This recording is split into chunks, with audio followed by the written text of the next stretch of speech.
Okay, so obviously if anybody knows, or if anybody doesn't know rather, this is TA. This is exactly what it looks like. I would imagine that most people are probably familiar with TA. Joe mentioned, thanks for putting this on. No problem, Joe. Thanks for coming out. And so this is one of the softwares that we use to source a lot of leads in our business. We have used TA really heavily in the past.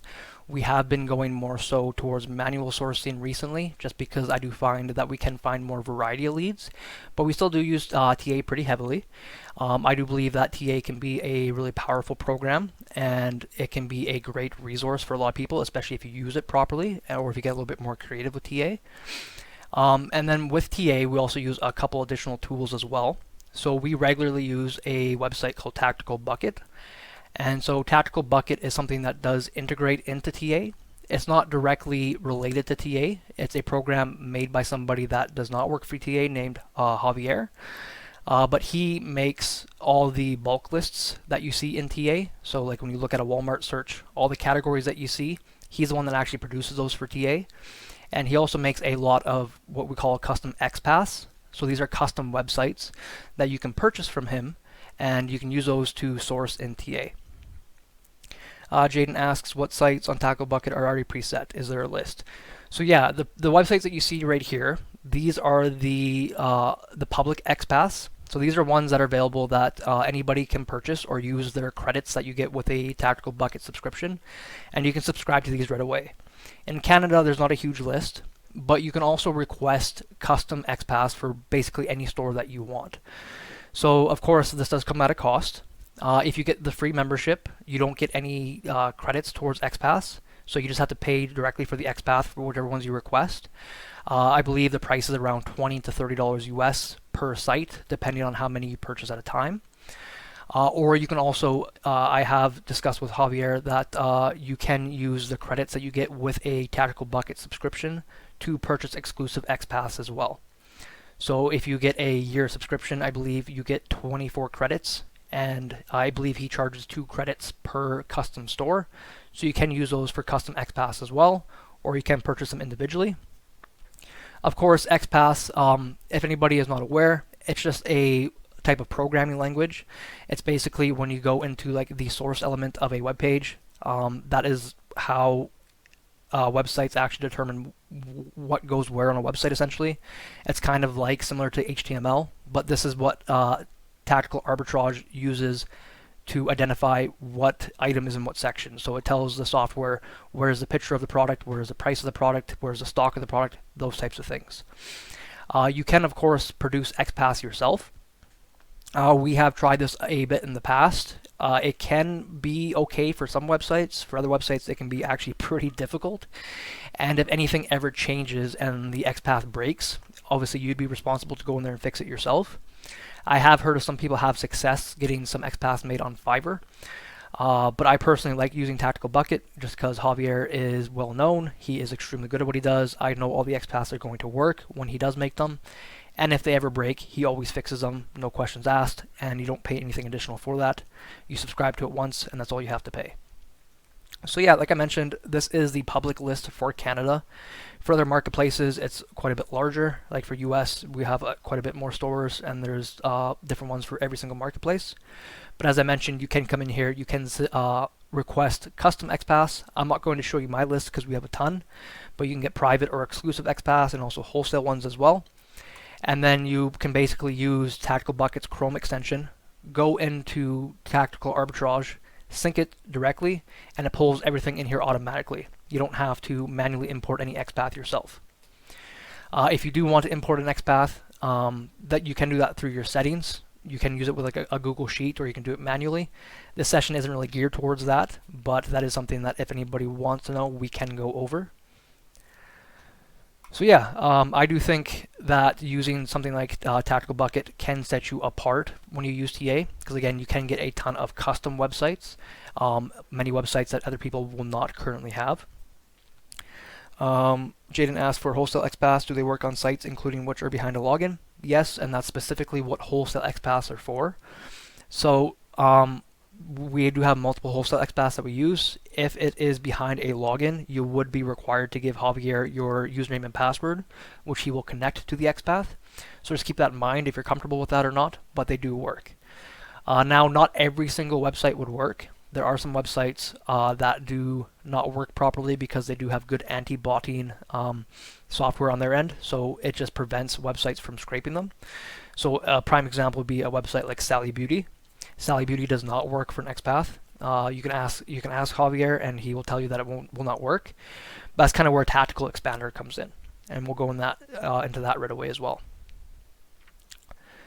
So yeah, that basically covers the extent of what Tactical Bucket is. Again, it's mostly just a platform to purchase XPaths directly from Javier. There are some additional tools in here that tell you like if websites have certain discounts. I'm not going to click on this because this will show you a bunch of our custom XPaths. There's kind of like a bulk list builder in here if you do want to use bulk lists in your scan, but it's mostly a platform to get custom XPaths made. Okay, and then when we come into Tactical Expander, there are a couple different versions of Tactical Expander. There's Tactical Expander Lite, which used to be called Storefront Stalker Pro. Then there's the full version of Tactical Expander. TE Lite is a one-time subscription. It's $149 US. I believe both of these softwares are co-owned by Javier and Chris Grant, as far as I'm aware. But this one is a one-time access fee, $149 US. You get lifetime access to it. And it gives you some of the functionality of Tactical Expander without giving you the full functionality. It gives you the functionality to scrape ASINs from seller storefronts and also scrape products directly from Amazon's product page. So you can go into like any single category, scrape the ASINs directly off of that, and it'll give you a list of ASINs that you can then upload into Tactical Arbitrage and do some reverse sourcing on. Tactical Expander expands on that a little bit and gives you some additional functionality to scan some specific websites. So these are websites that a lot of these they previously did not work in TA because of the anti-botting programs that they had. Some of these websites are back in TA. So like when they get broken, for example, like Mastermind Toys was broken for a couple years, I believe. Never worked in TA for a very long time. It was still working in Tactical Expander, but now they fixed it in TA, so now it's back in TA, I believe. I don't find that there is a ton of good websites to use for Tactical Expander in Canada. Like Sally Beauty can be okay. They have a really good anti-bot program, so you kind of have to sit there at your computer and hit a button every couple minutes because it'll ask you if you're a robot over and over again. Lowe's can be okay. The Source is kind of hit or miss. Superstore, Home Hardware, those are both in TA now directly. Mastermind is in TA. I believe Pet Value got re-added back into TA. Cabela's may be broken, or it was broken for a while. They may have added it back. London Drugs can be a decent one. I want to say that they fixed this one in TA though and put it back in there, but the majority of the rest of them aren't typically so great. You usually don't get a whole bunch of good results from the rest of them. So yeah, like unless you're doing very, very heavy sourcing, the full version of TE, in my opinion, is not super worth it for Canada. If you are doing some sourcing for the US, they do offer a lot more variety for stores. So there is a ton more you can choose for the US. For Canada, we don't have that much opportunity here. You can always ask Javier to put additional sites in TE. Whether or not he'll do it is another question. Okay. So that kind of covers all the additional softwares that we use in conjunction with TA. Now I'll kind of go over kind of what our standard filters are that we use for our searches here. So as everybody knows, about a year or so ago, TA introduced some scanning minute limitations. So TA was a super nice tool before. You basically had unlimited scans. You were only limited to a maximum of 7 scans at a time, but you could run as many scans as you wanted. And then I believe it was about a year or so ago, they introduced a change where they limited you on the amount of minutes that you can scan per month, and they limited it to 40,000. You can purchase additional minutes, but it does get quite expensive. I was very vocal about this when it happened, so much so that the 3 accounts that I had at the time, they actually ended up banning because they didn't like me being vocal on their Facebook groups and whatnot. But the change went through, nothing changed, so I mean it is what it is. I believe it is still a viable software, it's just you can't utilize it as much as what you used to. 40,000 minutes sounds like a lot, but if you are running scans continuously, we run through 40,000 minutes in less than a week. So if you are running, like say, 7 scans a day, and you are running them all the time, you will get through that pretty quick. I believe if you are starting just brand new with TA, I believe that's an okay way to start. I don't think you'll hit those limits right away, but again, it's just something to keep in mind. If you do not use TA, you should know about that, because I don't believe they advertise that directly, that you are quite limited. And then when we come in to do searches, we do have some standard filters saved. So these settings are pretty standard. I believe they are kind of by default set for what you see here. We are typically sourcing from Canada to Canada, of course. For the cache up here, in case anybody is not aware, the cache is products. So if somebody runs a scan in TA, it'll save X amount of data in its system so it can run through scans quicker. So for example, if you're running a scan for Walmart and you're not concerned about having just live data and you want the scan to go by quicker, you can choose a cache and say you want to choose like 2 days. That will pull data from other people's scans that they have done up to 2 days ago. So it's kind of built into their database and allows your scans to go through quicker. If you are sourcing a website that is like a custom XPath of yours, or if you're scanning a website that say has a sale that's just happening right now, you probably always want to use the live cache. The scan will typically take longer, but you'll get more live up-to-date data. If you're in here and you're using a cache like say 5 days, you shouldn't be surprised if your scans are not taking very long and you're getting a lot of inaccurate data, because again, it's pulling data from up to 5 days ago. So just keep that in mind when you are running these scans. For us, we typically either do live or we do 2 day. Those are typically the two options that we specifically do. So of course we're doing Canada to Canada in this scenario. For your websites, you're going to definitely see some of my custom XPaths in here. But in here, this is where you would choose what website you want to scan.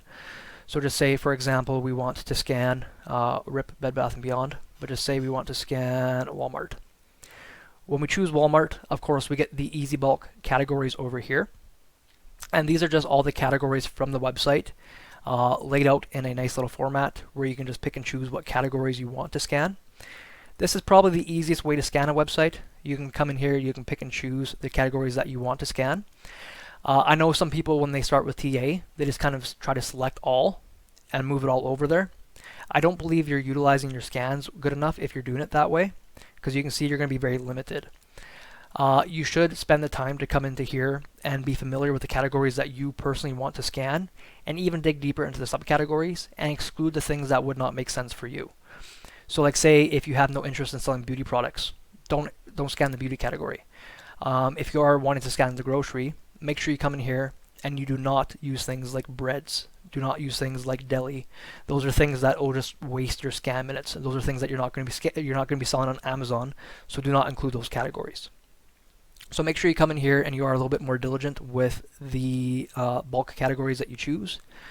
If you don't want to use the easy bulk section, you can just use the category lines right here and or make what's called your own bulk lists.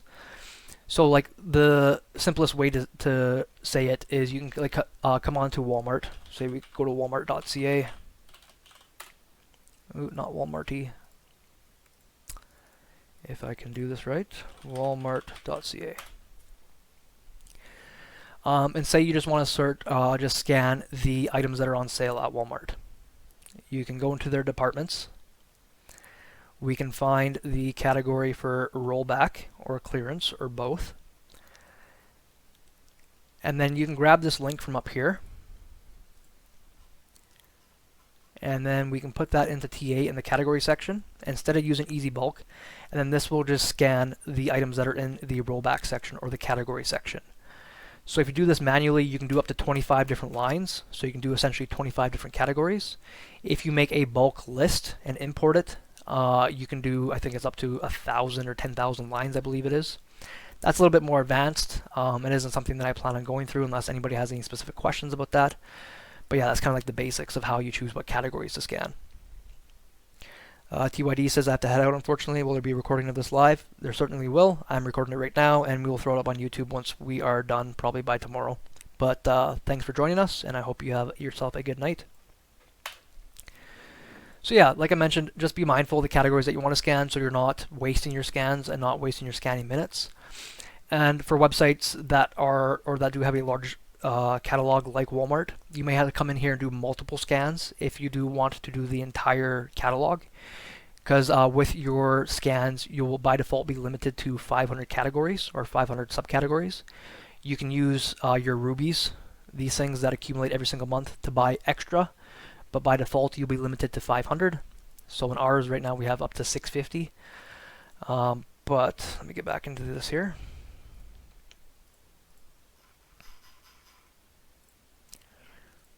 So yeah, just be mindful with that because you can only select so many, and then you might have to come back in here and do a couple. So like for Walmart, we would typically do 2, 3, up to 4 scans if we want to scan the entire catalog. So let's just import a couple categories just for demo sake.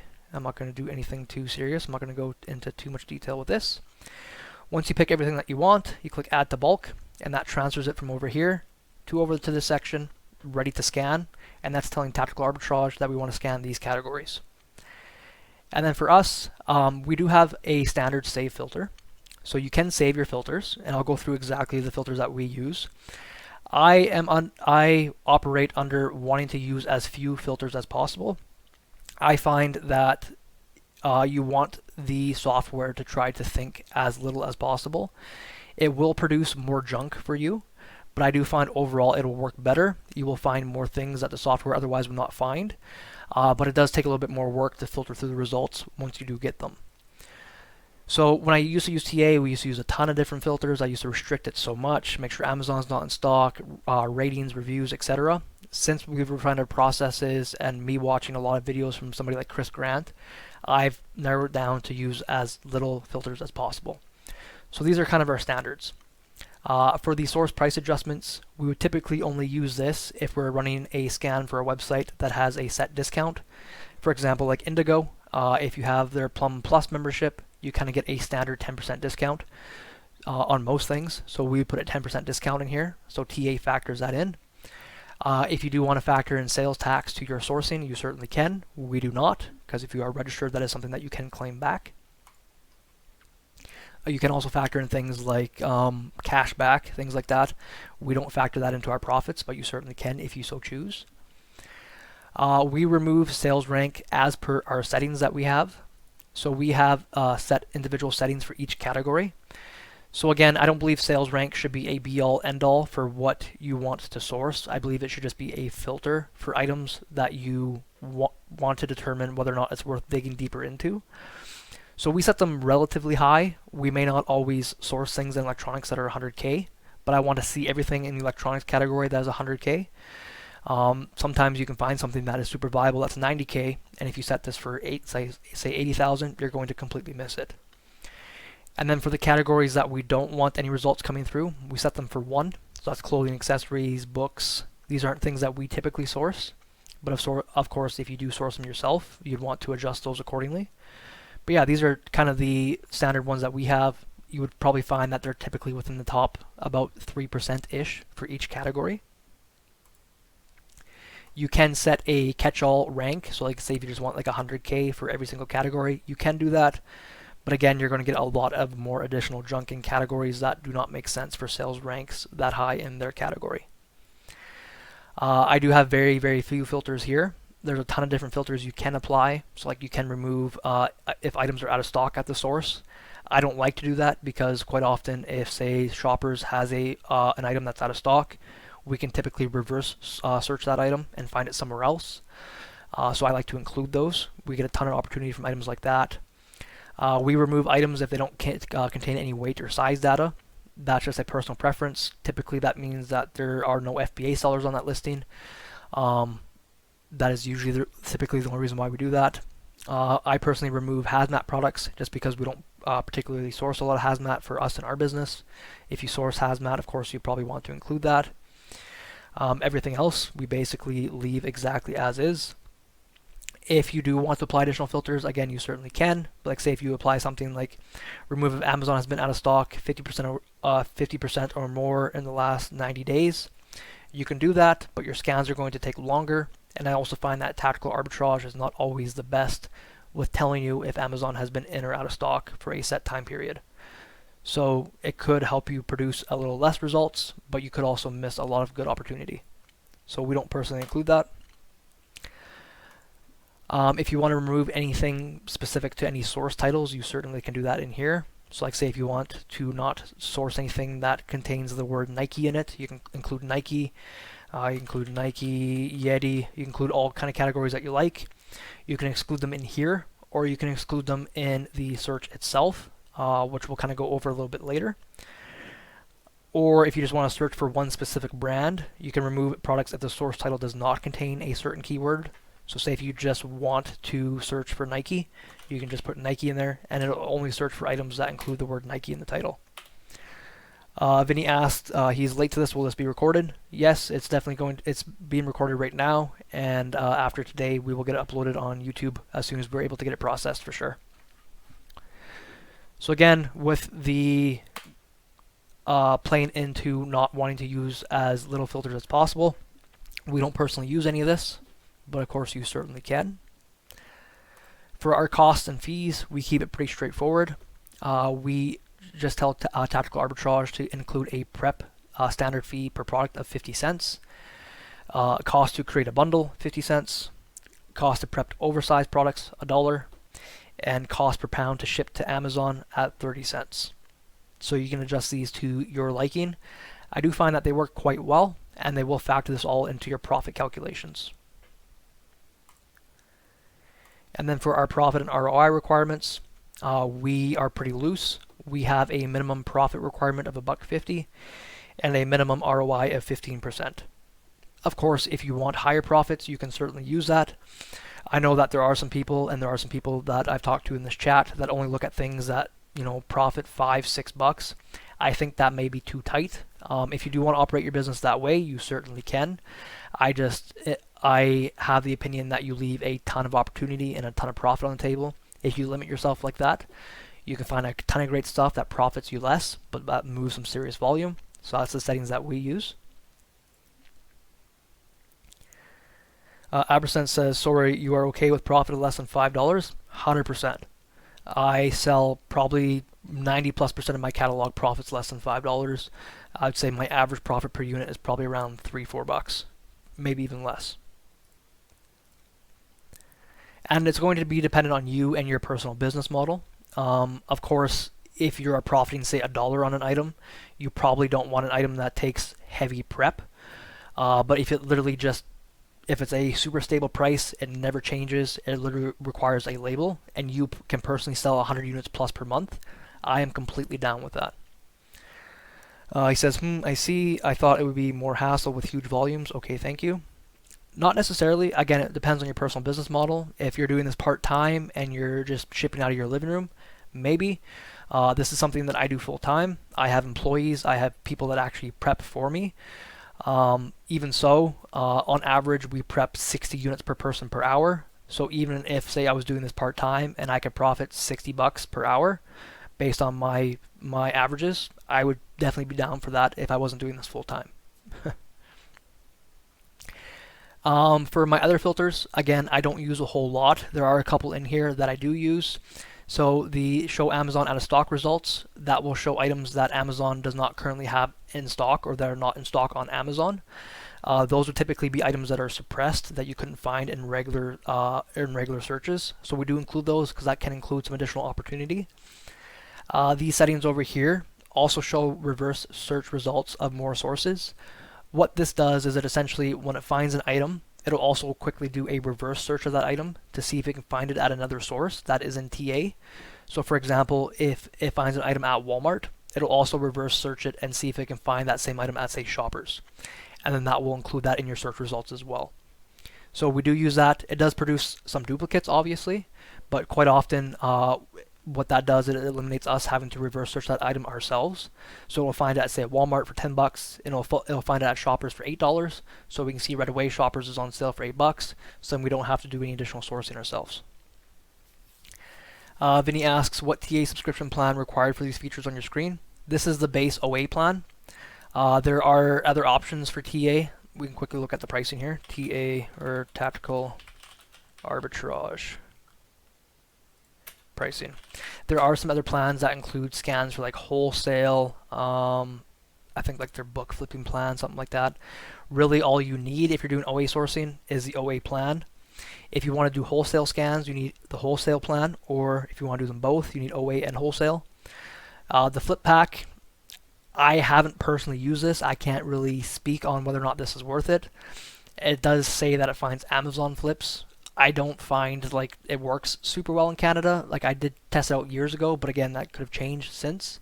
And it also might work better in the US, I'm not sure.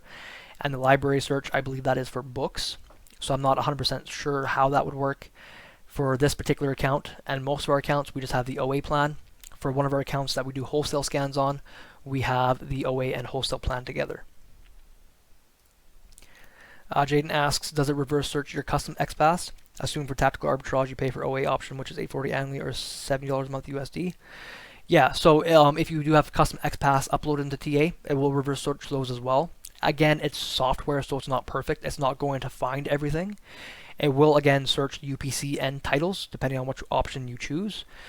It will certainly miss a ton, but it does produce some additional results. So just keep that in mind. Software can only take you so far. Software is not perfect, and software is not a replacement for actual human touch and real skills. This is just kind of something that helps make sourcing a little bit quicker. I do think that you should still supplement your sourcing with additional methods as well. And yeah, for TA, we do pay for the OA or the OA option, which is $840 annually USD. Yes, and we typically subscribe around Black Friday. They usually have like a 15-20% discount around Black Friday, and we pay for it for the year. Again, we kind of got shafted this last time when they introduced the scanning minutes because they didn't tell anybody that before they introduced it, even if you paid for a year. But I mean, it is what it is. Jaden asks how many of your VAs currently leverage TA first and then filter on top, or for this example, versus pure manual sourcing. So right now we operate 4 different TA accounts. I do have them staggered for when their scanning minutes reset. So ideally we always want some type of scans running. I've completely cut my TA or my VAs, except for some trainees, off of TA because I do want them focused more on manual sourcing. There are a couple that will focus on TA. But I think if you have, say, more than 1 or 2 people looking into your account, it's going to get rid of all the results relatively quickly if they are competent with it. So I'm only going to have 1 to 2 VAs looking after all 4 accounts that we have, and everybody else will be primarily manual sourcing, storefront stocking, things like that. Product Trader asks if the Tactical Bucket subscription is worthwhile. If you plan on getting a lot of XPaths, I do believe so, because like again, you can use those credits. I believe it's 2 credits per custom XPath in Canada towards buying XPaths. Otherwise, the free plan I think is just fine, because you can still buy XPaths with the free plan anyway. I believe the subscription only gives you some additional functionality that I've really never used, and then it gives you 2 credits per month, I believe. Abercent says, why would you let VAs filter leads? That's the most important job. Am I missing something? Yeah, 100%. Sourcing is the most important job in your business.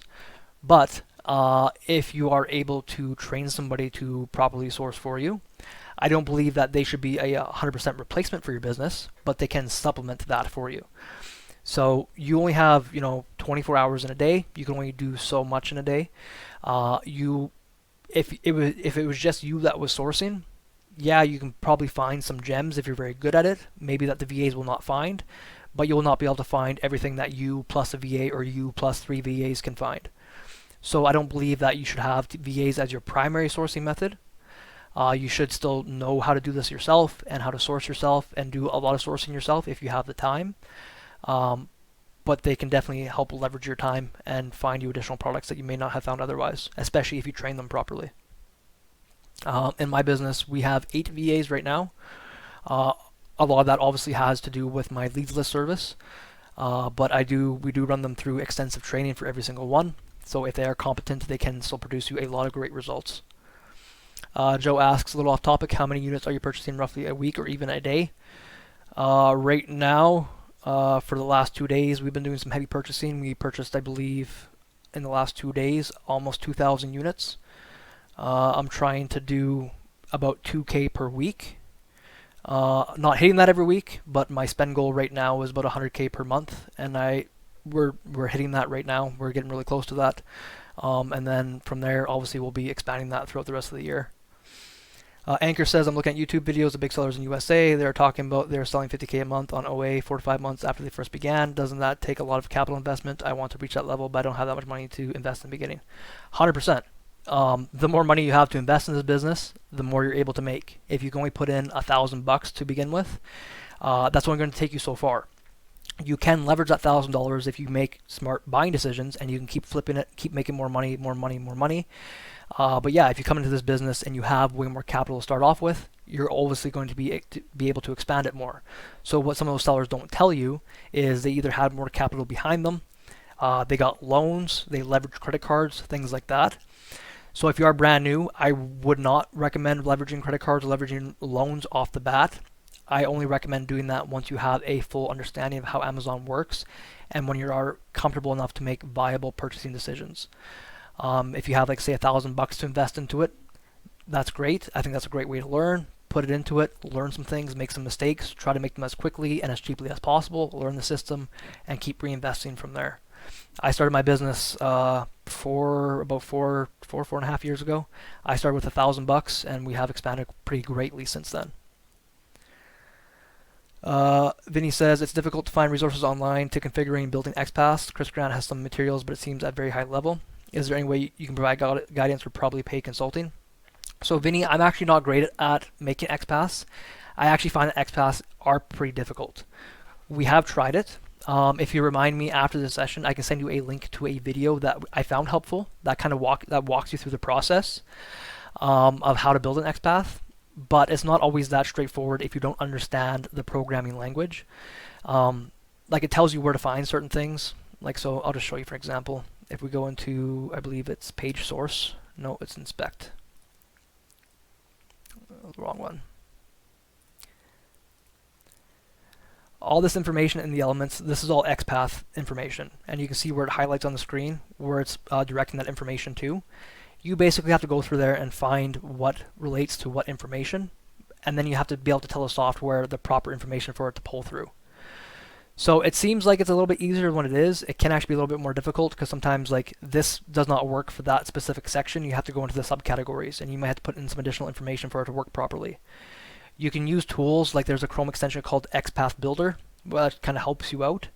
But I'm not a pro in it, so I wouldn't say I can give you good enough information on how to build XPaths. That's why I hire Javier. In my opinion, my time is worth more than the $20-$30 that he charges to make an XPath. Joe said, what a stud, I want to be like Jordan when I grow up. Yeah. Well, I hear you're working towards it. Jaden said there are some folks who claim to do it up on Upwork, by the way, but probably the same cost as a monthly TV subscription and just use the credits. Yeah, I've looked into XPaths on a similar platform, Fiverr. The people that I talked to on that website, they could only do websites or XPaths for websites that had UPC codes on the websites. For some reason, they couldn't do title only or picture only websites, which Javier can do.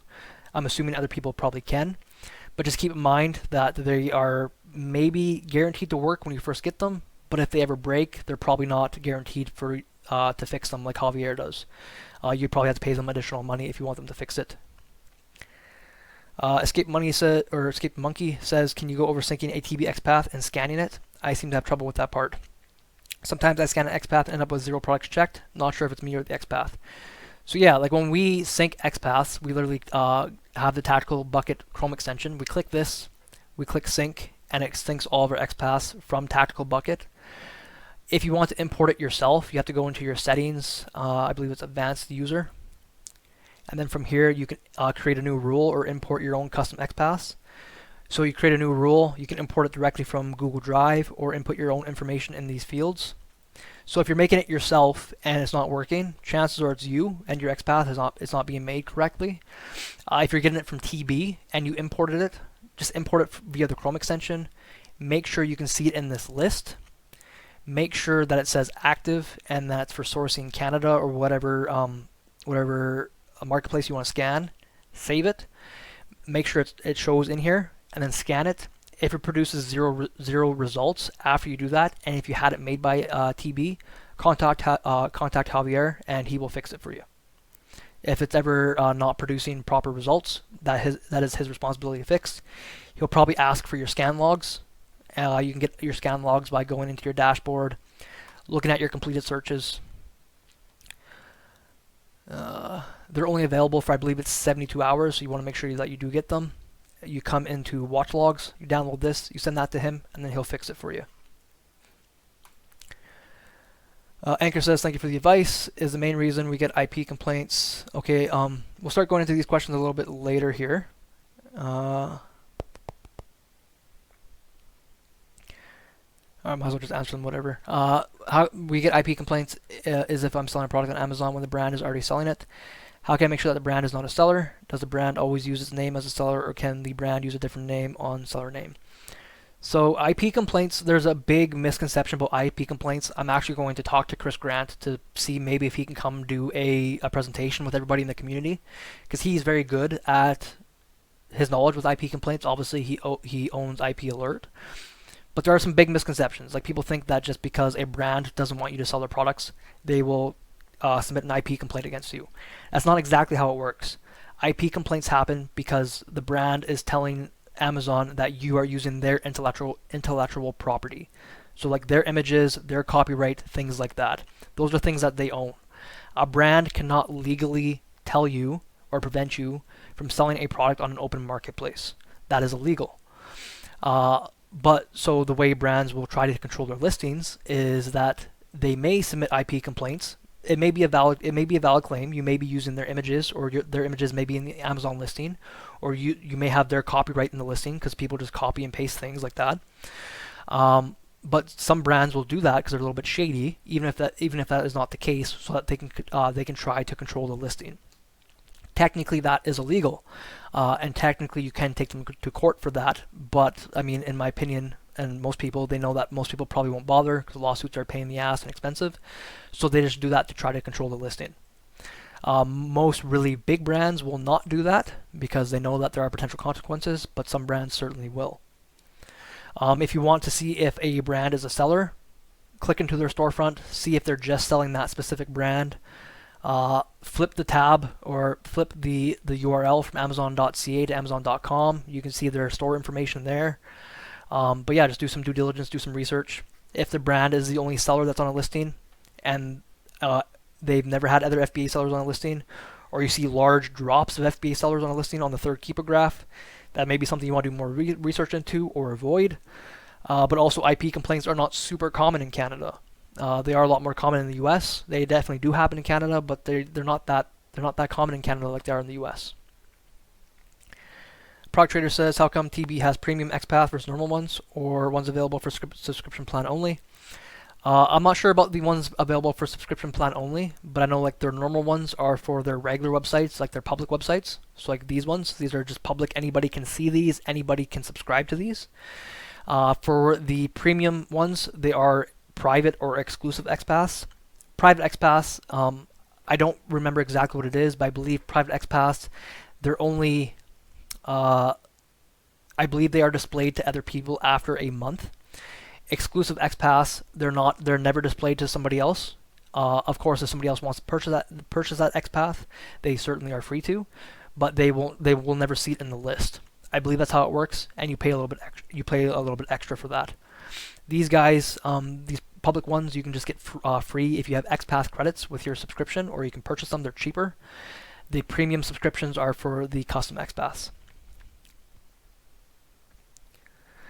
Vinny asks, who will help to fix? Is this support from TA? If it is a TA website, you contact TA support if it's built into TA. If it's your own custom website, either you have to fix it or whoever you had made it has to fix it.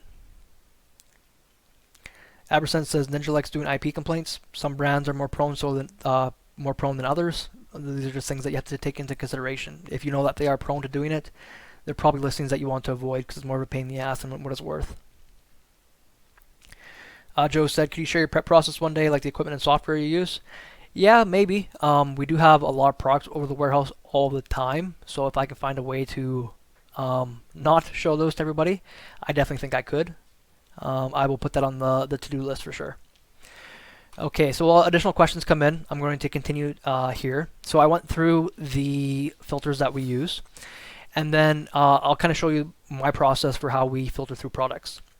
So of course, you can do regular searches in TA. You can do reverse searches. So the reverse searches would be you uploading a list of ASINs into TA via the reverse search, and then it'll actively search for those ASINs and try to find the sources for those ASINs. So we obviously do a mix of both. We pull ASINs from seller storefronts. I apologize, you might hear my dogs whining in the background. They probably want to go out. You can of course pull ASINs from seller storefronts. You can go into somewhere like Amazon directly, and you can go into any category that you want. So say we want to go into the grocery category. Oh, Amazon's not working. You can go into the grocery category, you can run Tactical Expander, and it will go through all those pages and it will actually just extract all those ASINs.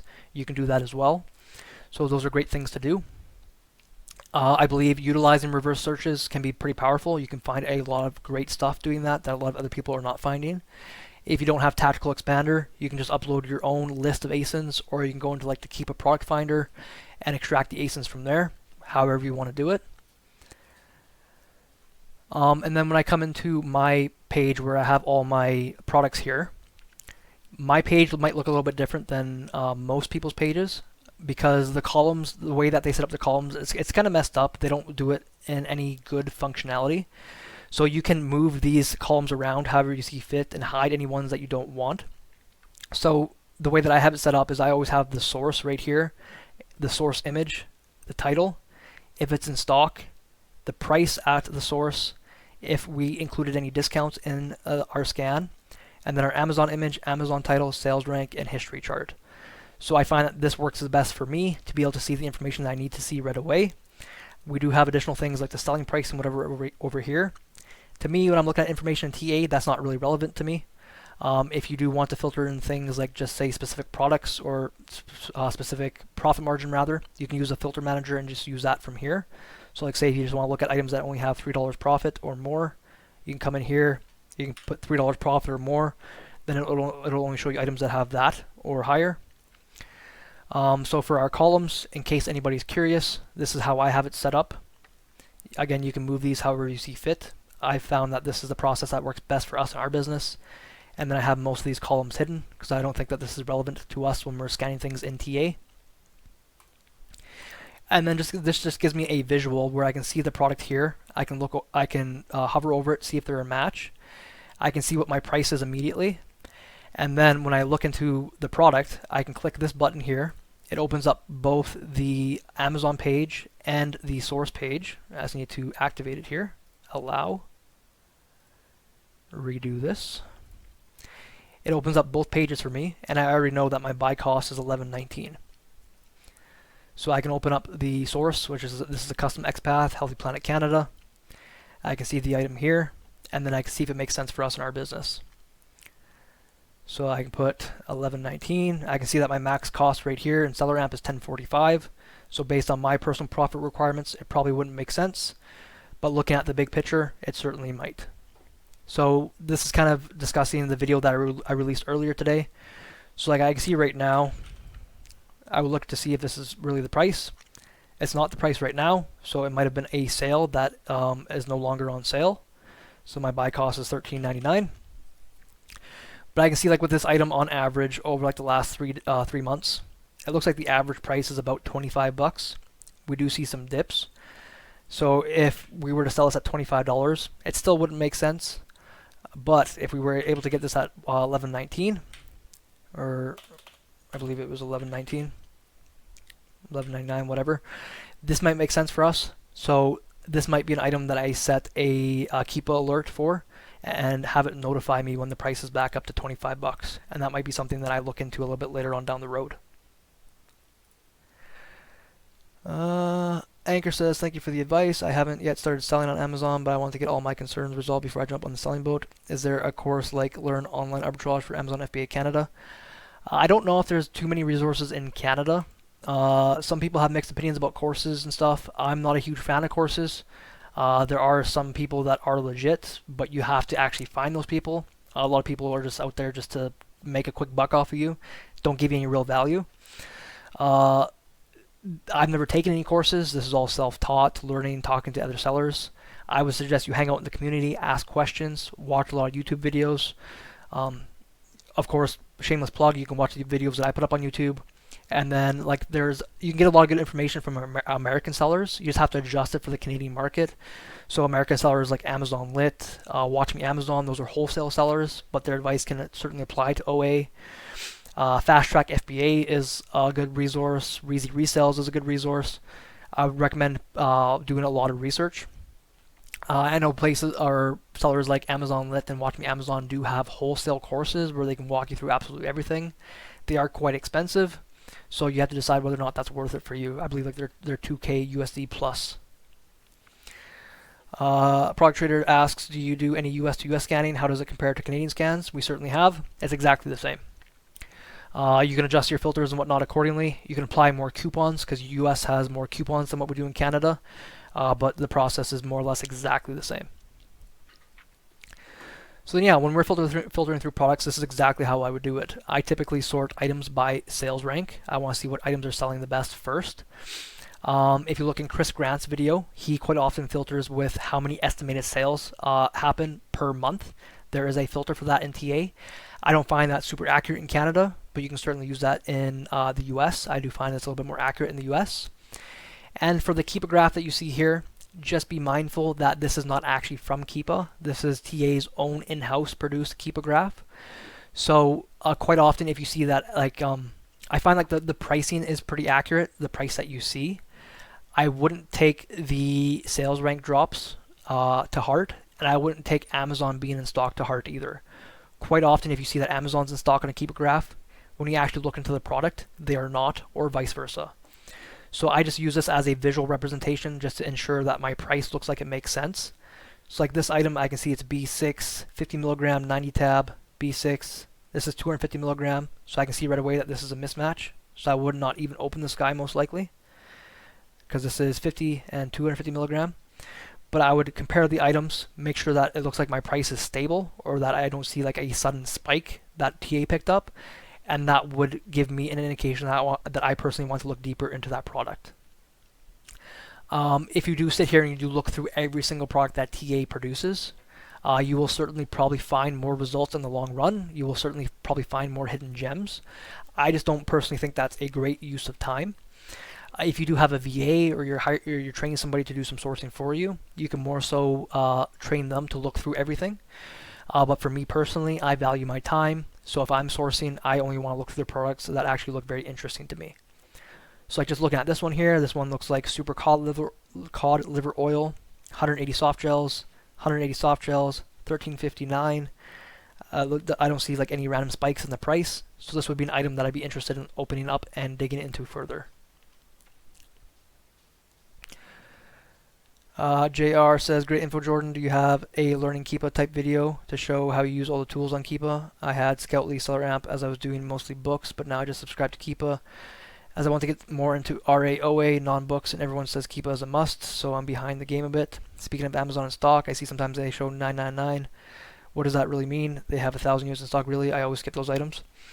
Yeah, there are a couple videos up on my YouTube channel to discuss some basic things and some processes of what we do. I did do a previous live session that discussed a lot about that as well. I think it was like 2.5 hours long. Keepa is an absolute must in this business. Keepa is the only software that is absolutely required in this business if you want to make any actual real purchasing decisions. There are some people that will tell you that Keepa is not necessary. Those people are either extremely lucky in their purchasing if they've been successful, or they're buying stuff completely blind. Probably a mix of both. And they're not able to make actual long-term viable purchasing decisions. Keepa is a must. Something like Seller Amp or RevSeller or AZ Insight or Seller Assistant, they're just kind of an on-screen calculator. It makes it a little bit easier and quicker for you to source items. Seller Amp has additional features in it as well. I think it's well worth the whatever $20 it is a month. But yeah, like it's not needed.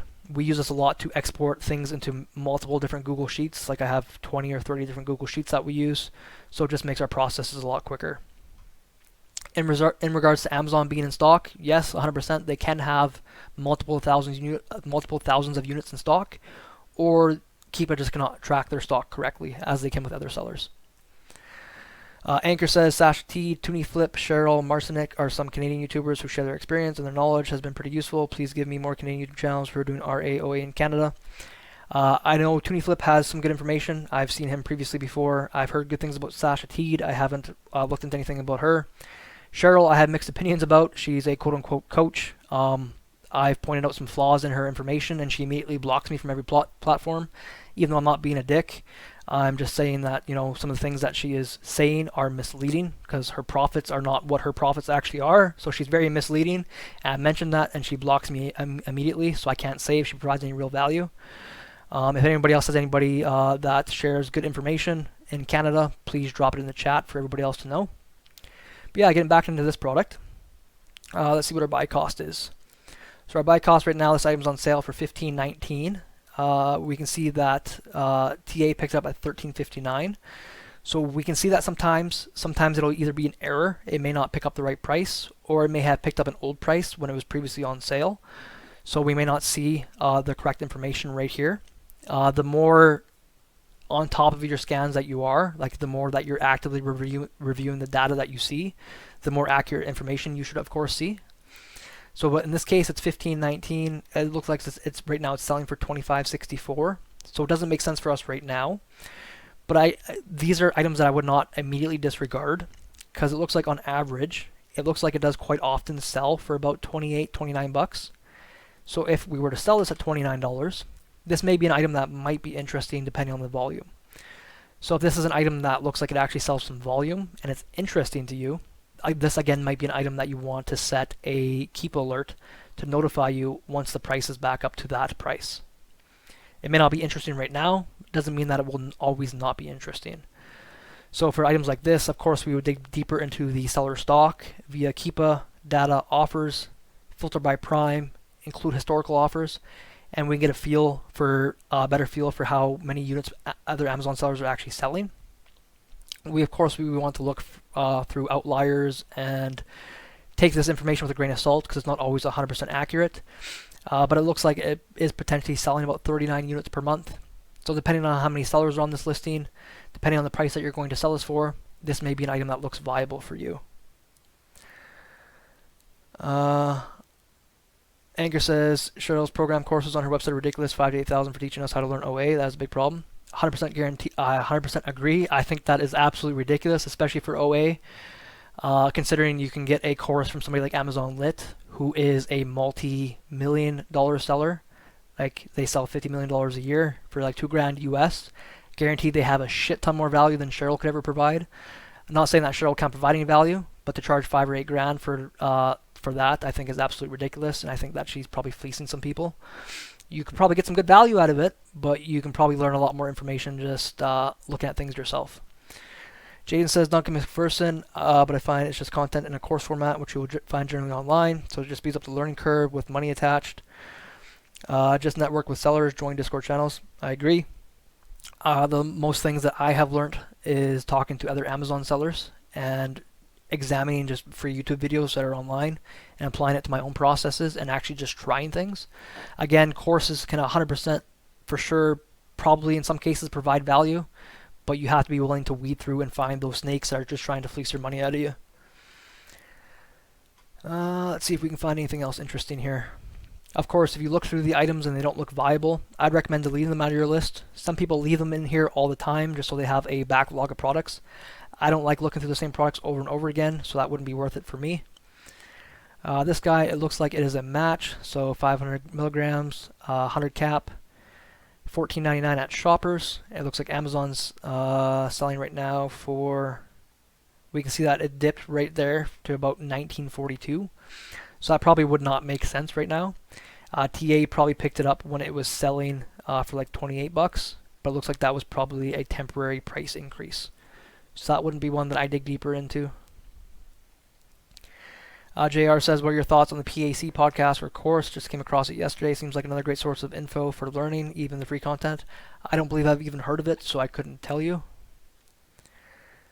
Jaden says, things like the OE Challenge are cool, even though it's not Canadian. It's those live classes and private communities which really make it work. I agree. I haven't taken the OE Challenge, but I do think that Chris Grant is extremely knowledgeable.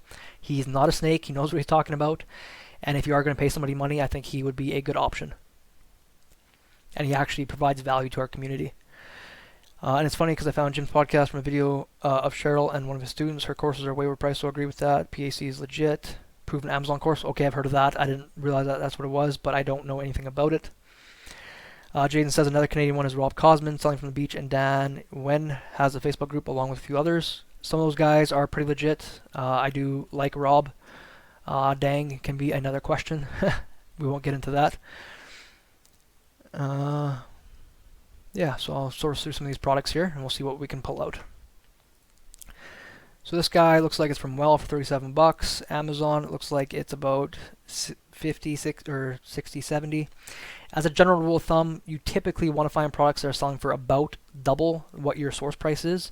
A lot of people sometimes say triple, but I do find, depending on what your profit requirements are, typically if you are able to find double, and depending on how big the item is, if it's selling for about twice what your source price is, you can quite often make it viable to source. So we'll take a look at this guy. So I can see right away that this is 8 gram limitless lash mascara for 37 bucks. 8 gram, it's $37. Looks like this has a healthy profit. It looks like this price has been relatively stable. We can see my custom extension up here. It tells you what price it's selling for in the US, coming soon. Shameless plug. And then we can take a look to see what the actual sales are happening. As I've mentioned time and time again, I would not recommend taking estimated sales from SellerAmp or any other sales estimator into consideration at all. I do find that SellerAmp is more accurate than most just because they are linked directly into Keepa, but no sales estimators are accurate in Canada whatsoever. Their software is made around the US marketplace and then it's adapted to Canada, and I don't find any of them are accurate in the slightest. So always take what you see there with a grain of salt. I always dig deeper into products that look interesting to me to get a better feel for how much actually sells. So here it looks like Keepa's estimating at least 16 units per month actually sell. Keep in mind that some sellers, if they have a flat line for a long period of time, that could mean that they have a order limit on their inventory, so you can't actually see how much inventory they're moving at any given time. We don't see any evidence of that right now. If we see like a random huge dip and then a come back up for products, that could be an indication that products are actually being transferred from warehouse to warehouse. So that's something you want to take into consideration as well. It looks like in this case for this seller, it looks like they have probably sold 5 units in the last 30 days. So obviously this is selling some units. It's probably not crazy. This item's probably selling about 20 units per month or so if I had to guess. And so right now there are 1, 2, 3, 4 competitive sellers. So if you were to hop on here, in theory you would be seller number 5 and you'd profit about $8 per. So you take 5 times 8, that's what, $40 profit. So if everything stays the same, you would expect to profit about $40 per month on this item. To me, that's not bad. This is a super small item. It literally would just require a label, maybe a small poly bag. Literally a minute, if not seconds of work, pop in a box as little filler with other items to make $40 a month. I would take that all day. Product traders say, I wouldn't say advanced, but for a beginner they do have good info. I believe he's referring to PAC. It's also relatively cheap. Don't buy a course until you've consumed all the free info you can on YouTube. You can learn a good chunk on your own. I would agree. Some people try to tell you that buying a course is more a better time investment. In some cases, I do agree that that can be the case if you have more money than time. Most people, in my experience, have more time than money, especially when they're learning a new business. And I think it's really important that you do get a good base and you do try to understand how to learn things yourself. If you do become a resourceful person, I think that can take you a lot further in this business than just somebody telling you how to do things. Anchor says, if I have $1,000 to invest in beginning, how many months will it take me to get $5,000 per month net profit? That's going to be dependent on you, how much research you put in, how well your sourcing is, how many good purchasing decisions you're able to make, and if you're willing to spend that $1,000 right away, and if you are able to make good decisions right away. Look up a compounding interest calculator. I'll show you. Compounding interest calculator. So we'll say on the low end for, say, we probably want to look at my monthly calculator. 1 second. Can we do month? Let's look at month. Say on the low end for OA, you could theoretically expect to have an ROI of 20%. You probably could have higher if you really wanted to. You certainly can have lower. But I'd say on average, 20% is a good place to start. And let's say if we do that here, can we do monthly here? We can. So we put in $1,000. Our interest rate is a 20% return on investment every month. It's going to differ. You're probably not, especially when you're first starting, you're probably not going to be able to flip your inventory every single month. But ideally, that is probably what you want to get to. You probably want to be able to flip your inventory about 10 to 12 times per year. That would be your inventory turn rate. It'll take you a while to get there. But again, if all things are perfect, we'll say we can do 20%. We're not going to deposit anything. Our interest is going to compound every single month because we're getting a 20% interest on our investment every single month. We calculate. 1 second, what did I miss here? 12 months. So again, this is assuming all things are perfect. You will probably, your first year, only be able to flip your inventory 5 to 10 times, depending on how diligent you are. But you can see you start with $1,000. If you are able to flip it 12 times, which again, that is kind of assuming the best case scenario, you would end the year with $8,900 if you don't put anything else into it. That doesn't seem like a whole lot, but then you take year 2, you start with $8,900. You do the same thing. That $8,900 by the end of year 2 turns into 79 grand. That's a much bigger jump. You take that 79 grand, you do it again year 3. You don't take any money out, you deposit it all directly back into the business. 79 grand by the end of year 3 is now $704,000.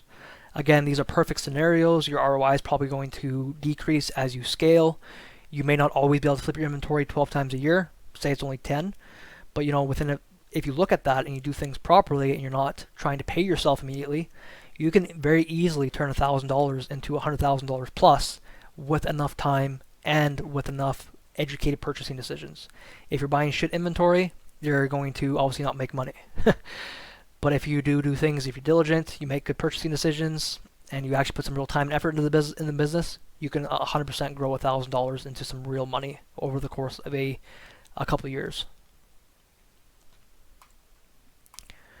Jaden says it depends on your ROI net margins. The higher the net margin you aim for, the higher sales rank. Usually more competition with lower sales velocity, which you can take you longer to get your money back and reinvest. If you want, you can do 10 to 15% margin, do higher volume with higher sales rank, and then flip your money quicker. But think of it this way, you would need about 40 to 50K revenue in sales per month to make 5K net profit. So yeah, it's all dependent on you, the products that you find, the volume that you do. A lot of things go into it. In my order tracker that I have, I believe that Jaden has, I actually just produced a goal calculator that can help you calculate those things. I will probably just release the goal calculator itself to the public, and that will help you find how much you actually need to spend every single month to profit the amount that you want to profit. Joe says, can you share some of the major mistakes, losses you've made in the past? 100%. So, starting from when I first started, I started with selling books.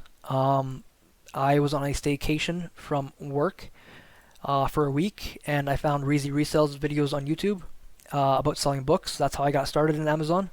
So immediately I took his information. He says any book that has 1 million sales rank or less is a solid book. So I hit the thrift stores, buying every book that I see that has 1 million sales rank or less. And then I find that all of a sudden books that have 1 million sales rank in Canada don't typically sell, and we typically want to look at 100K or less.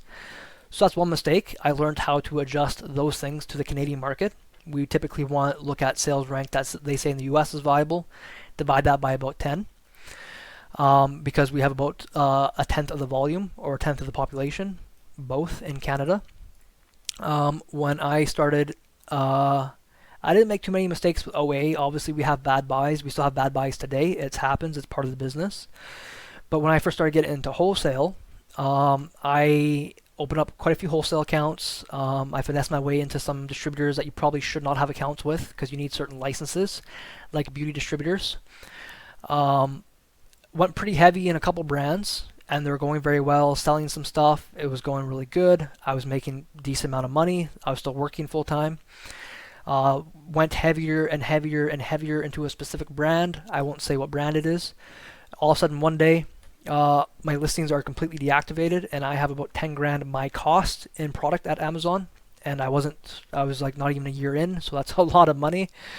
And all of a sudden I can't sell it. The brand got completely restricted on Amazon. You could not even apply to sell that brand anymore.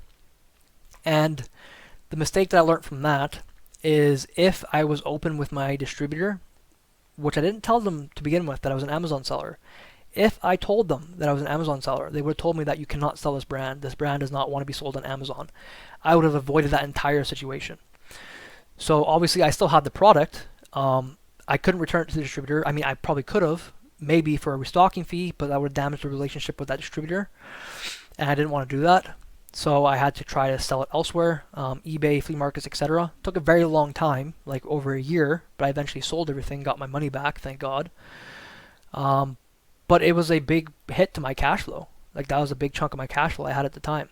And again, if I was open with my distributor and told them, I'm selling on Amazon, and just tried be prepared to sidestep or go around any rejections that they may have, which they know now, they would have told me straight up, you can't sell this brand, they don't want to be sold. I would have known about this, and I could have avoided the entire situation.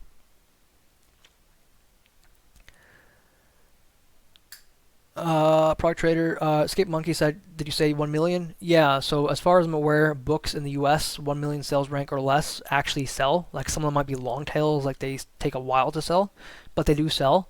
In Canada, that's not typically the case. Of course, there's always outliers, so you never know. But hold on, let me just see this product here. Like with books in Canada, from when I sold books a couple years ago, you'd probably look at books that are 100K sales rank or less. So again, that's about a tenth of what you would look at in the US. So it said that it was at Walmart for $3.97. It did look like a match. We have Liner Spice 1.14. Are we out of stock at Walmart? I can't see the color. This, does it say the color? It just says it's spice. So let's see if we can reverse search this, because it looks like it's okay. It doesn't look crazy. Let's see here. Product Trader says, how much of your business is wholesale now versus OA?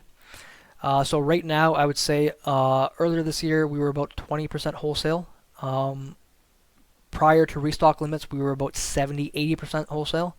I made the transition because I just wanted inventory that I could source quicker and turn over a lot quicker, because we got screwed with inventory limits.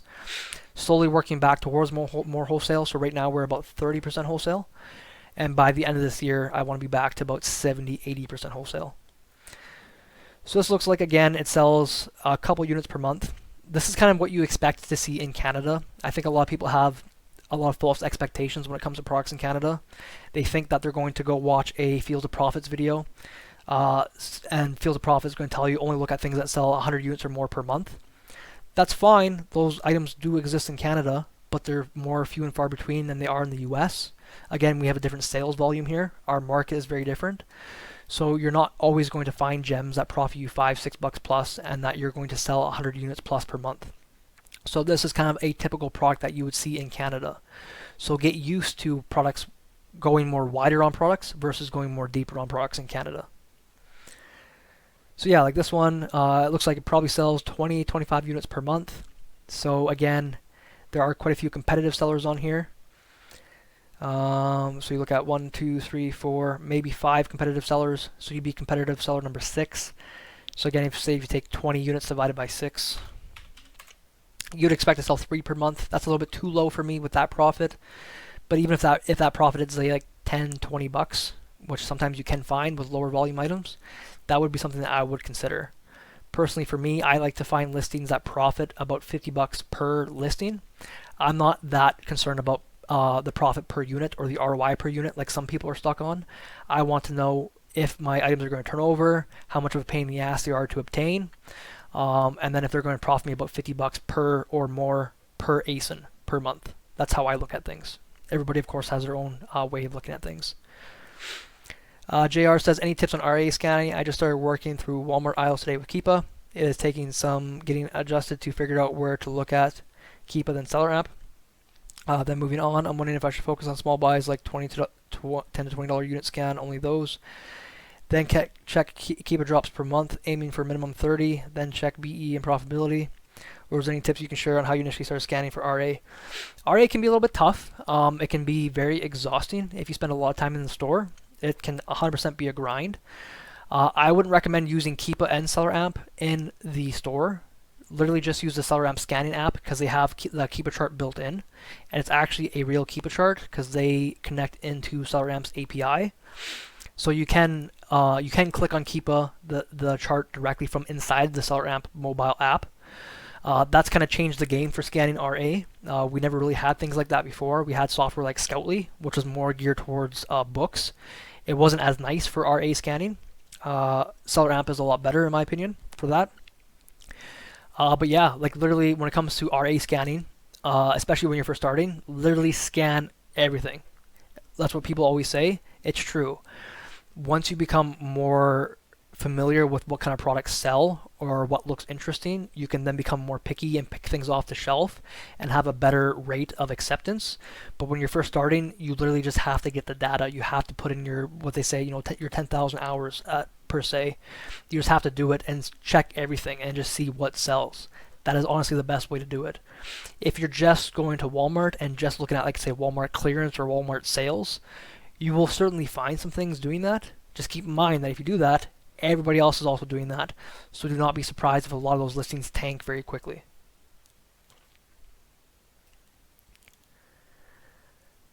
Let's see what else we got here. With this, let's just double check if this is an item that Amazon is usually on. Because like I said, this does, even though that these charts in here on TA says Amazon's on the listing, that's not always the case. It looks like it may be the case in this scenario, but it's not always that way. And I also wouldn't always just be afraid of looking at items that Amazon is on. If there's evidence that Amazon actively shares a buy box, that is certainly something that you can consider selling. It may be something that you want to avoid for new sellers, but if you're established and you know what you're doing, and if you can see Amazon's actively sharing a buy box, those are items that I sell all day because a lot of new sellers stay away from them, and those tend to be listings that stay stable for much longer. In this one, we have lots of price fluctuation. I can't prove any sales right away, so it wouldn't be interesting to me.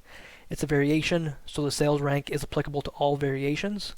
So I can't prove sales for this particular variant, so this one would not be interesting to me. Marie says, do you know which beauty brand prohibits selling on Amazon? Not really. There are no brand specifically prohibits selling on Amazon. It's just what brands lock down their listings with Amazon if they have deals direct with Amazon, which you wouldn't be able to sell anyway, or brands that submit IP claims. Again, in Canada, it's not typically a huge concern. There are certainly some brands that will submit IP complaints, but I mean, like, there's databases that are out there. There's things like IP Alert that exist, but I also find that IP Alert is much too conservative, especially for Canada. I sell a ton of listings, a ton of products that pop up on IP Alert. I've been selling them for years without issue. Those brands may submit IP claims in the US, but they may never submit that claim in Canada. Jaden says, once you find a product you found in store that meets your requirements, highly likely the other sellers who sell the same products have sourced products via VA at the same store, so reverse source them going forward. That's a great tip, 100%. Yeah, especially if you look at stores like that are basically RA only stores where they don't have a website, or the website is pickup only, or it's a pain in the ass to look through their website, and you find sellers on those listings, you know by default that they source those stores a lot. One method that we have used for some of those stores, I'm not going to mention which ones, but okay, it'd be like similar to like Cocoa West or Cocoa East when you go to Costco. Costco's website sucks. You can't find anything in Costco. Their items are more expensive on the website than they are in store. We have spent time going through up and down every single aisle, taking pictures of every single product, just like they do on Cocoa West or Cocoa East. Come back home and research every single item. That is something that we still do to this day occasionally. I do have one of my employees go and take pictures every couple months just to make sure that there's nothing that we're missing. Joe says, have you expanded to other marketplaces like Newegg, Walmart, eBay, etc.? I've always sold on eBay a little bit, dabbled here and there. I like thrifting. I like hunting for things. It's a good resource to get rid of excess inventory or stuff that we can't sell on Amazon for whatever reason. But I have not personally expanded into other places like Newegg or Walmart. I've heard Walmart can be a bit of a pain to get approved for in Canada. I'm not sure how viable it is in Canada. I've heard good things. I've heard that it can sell. It works. It's pretty good in the U.S. I'm just not too sure about Canada. I know that Walmart in the U.S. they're introducing fulfillment centers just like Amazon does. JR says, interesting strategy of profiting example of $50 per ASIN per month as opposed to focusing on per unit. I will start to consider this. Thanks. 100%. You take that into consideration. So like say you source 100 new ASINs in a month. That is 100% very viable if you spend a lot of time sourcing. Say you find 100 new products in a month. You can certainly do that. You're looking for example, for me, I'm looking to profit about $50 per ASIN per month. Not all of them will pan out. But if I do my due diligence and my research, say even 60 to 70% of those guys pan out. Say I sourced 100 and 60 of them make sense, and they all profit 50 units per ASIN. I take 60 times 50. That's an extra $3,000 worth of profit I can add to my portfolio, assuming they are replenishable. I'm assuming I can still source them, assuming they don't tank, etc. But that's how I look at things. We certainly do a mix of items that end up being replenishable and items that are what I call opportunity buys. Items that are on sale only make sense when they're on sale. I do a healthy mix of both. I don't believe, like there are a lot of people that I've heard recently where they say, focus on finding replens. I think that's bullshit. You can't just focus on finding replens. You can't ever tell if an item is a replen. You find them by default while you're sourcing for items. You find the item, you send it in, it makes sense, it doesn't tank, it's still profitable. When you look at it again, by the time you start selling out, you're like, okay, I can send this back in. That's a replen. You don't just focus on just finding replens. That doesn't exist. You never know what's going to happen on Amazon. Amazon can be a very volatile market. You never know what's going to happen. You never know if Amazon's going to hop on the listing. All kinds of stuff. You find replens just by doing your regular sourcing. You don't just focus on finding replens. This item is another variation. Doesn't look too interesting to me. I'm kind of just randomly looking through products and answering questions, so I hope you guys don't mind. Looks like we got Howie's. Product Trader says, have you considered opening or getting a retail store for the purpose of opening accounts if rent isn't too crazy in Saskatoon? I have. I have considered that quite a bit, and rent is not very expensive in Saskatoon. I don't think I want to personally deal with the headache. And I like to be very open and honest with my distributors. I wouldn't want a storefront just as a front to open accounts. I'll tell all my distributors up front that I sell on Amazon. Some distributors, when we used to sell out of, when I used to pack out of my house, I couldn't get accounts with some distributors because they only shipped to commercial locations. Once you get a warehouse location in a commercial zone, you are a lot more accounts are open to selling to you, even if you don't have a storefront. You definitely will find some products or some wholesalers rather that will just 100% avoid dealing with anybody that's an Amazon seller. To me, that's just part of doing business. I try to talk to them and have an open conversation and see where things have went wrong in the past and see how I can fix that for them, because chances are they had bad experiences with Amazon sellers in the past. But if at the end of the day, if they're 100% not open to selling to me because I'm an Amazon seller, I move on to the next opportunity. I will certainly revisit with them, and I will probably harass them every couple months if I think they can be a viable source. I'll say, hey, just wondering if you changed your mind, or you used to have exclusive sellers. Maybe you got rid of one. Maybe I can replace them for you, etc. But again, if they don't want to sell to you, it is what it is. I just move on. I like to be open to avoid those situations, like I mentioned earlier. This product, it doesn't look like it sells a whole lot at all. It does look like it used to sell more when it was priced lower. So that is something that I always take into consideration when I'm sourcing items out as well. Just because an item looks like it doesn't sell really anything at this price doesn't mean it doesn't sell. It may not just sell at this price. The market may not be demanding it at this price. The market looks like it's demanding it like around $28. And we could dig deeper if the profit made sense at $28. So in this case, I don't believe it will. But if it did, I may consider, okay, I'm going to come on this listing, drop it back down to the price that it used to be at, and maybe I can start making some sales. I'm going to dominate the buy box from everybody else for a while, because their price may not be very aggressive. It may not drop very much, or they may just have a high minimum set. But maybe I can set it at 28 bucks and sell 10, 20 units a month myself if I can dig deeper into the data and prove that it was selling at that price. So of course, these are always things that you want to consider and keep in mind when you are sourcing for products.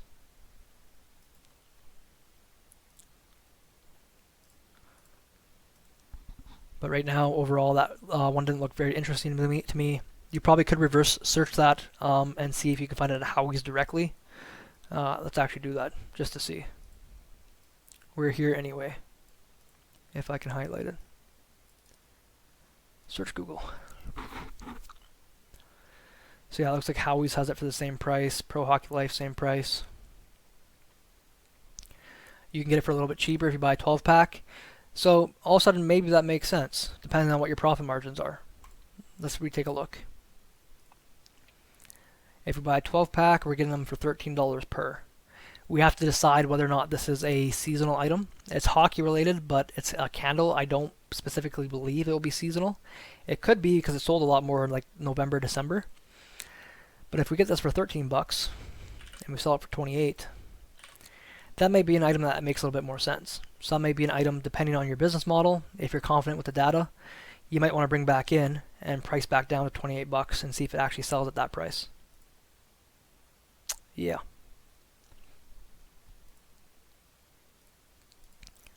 We will look at that guy later.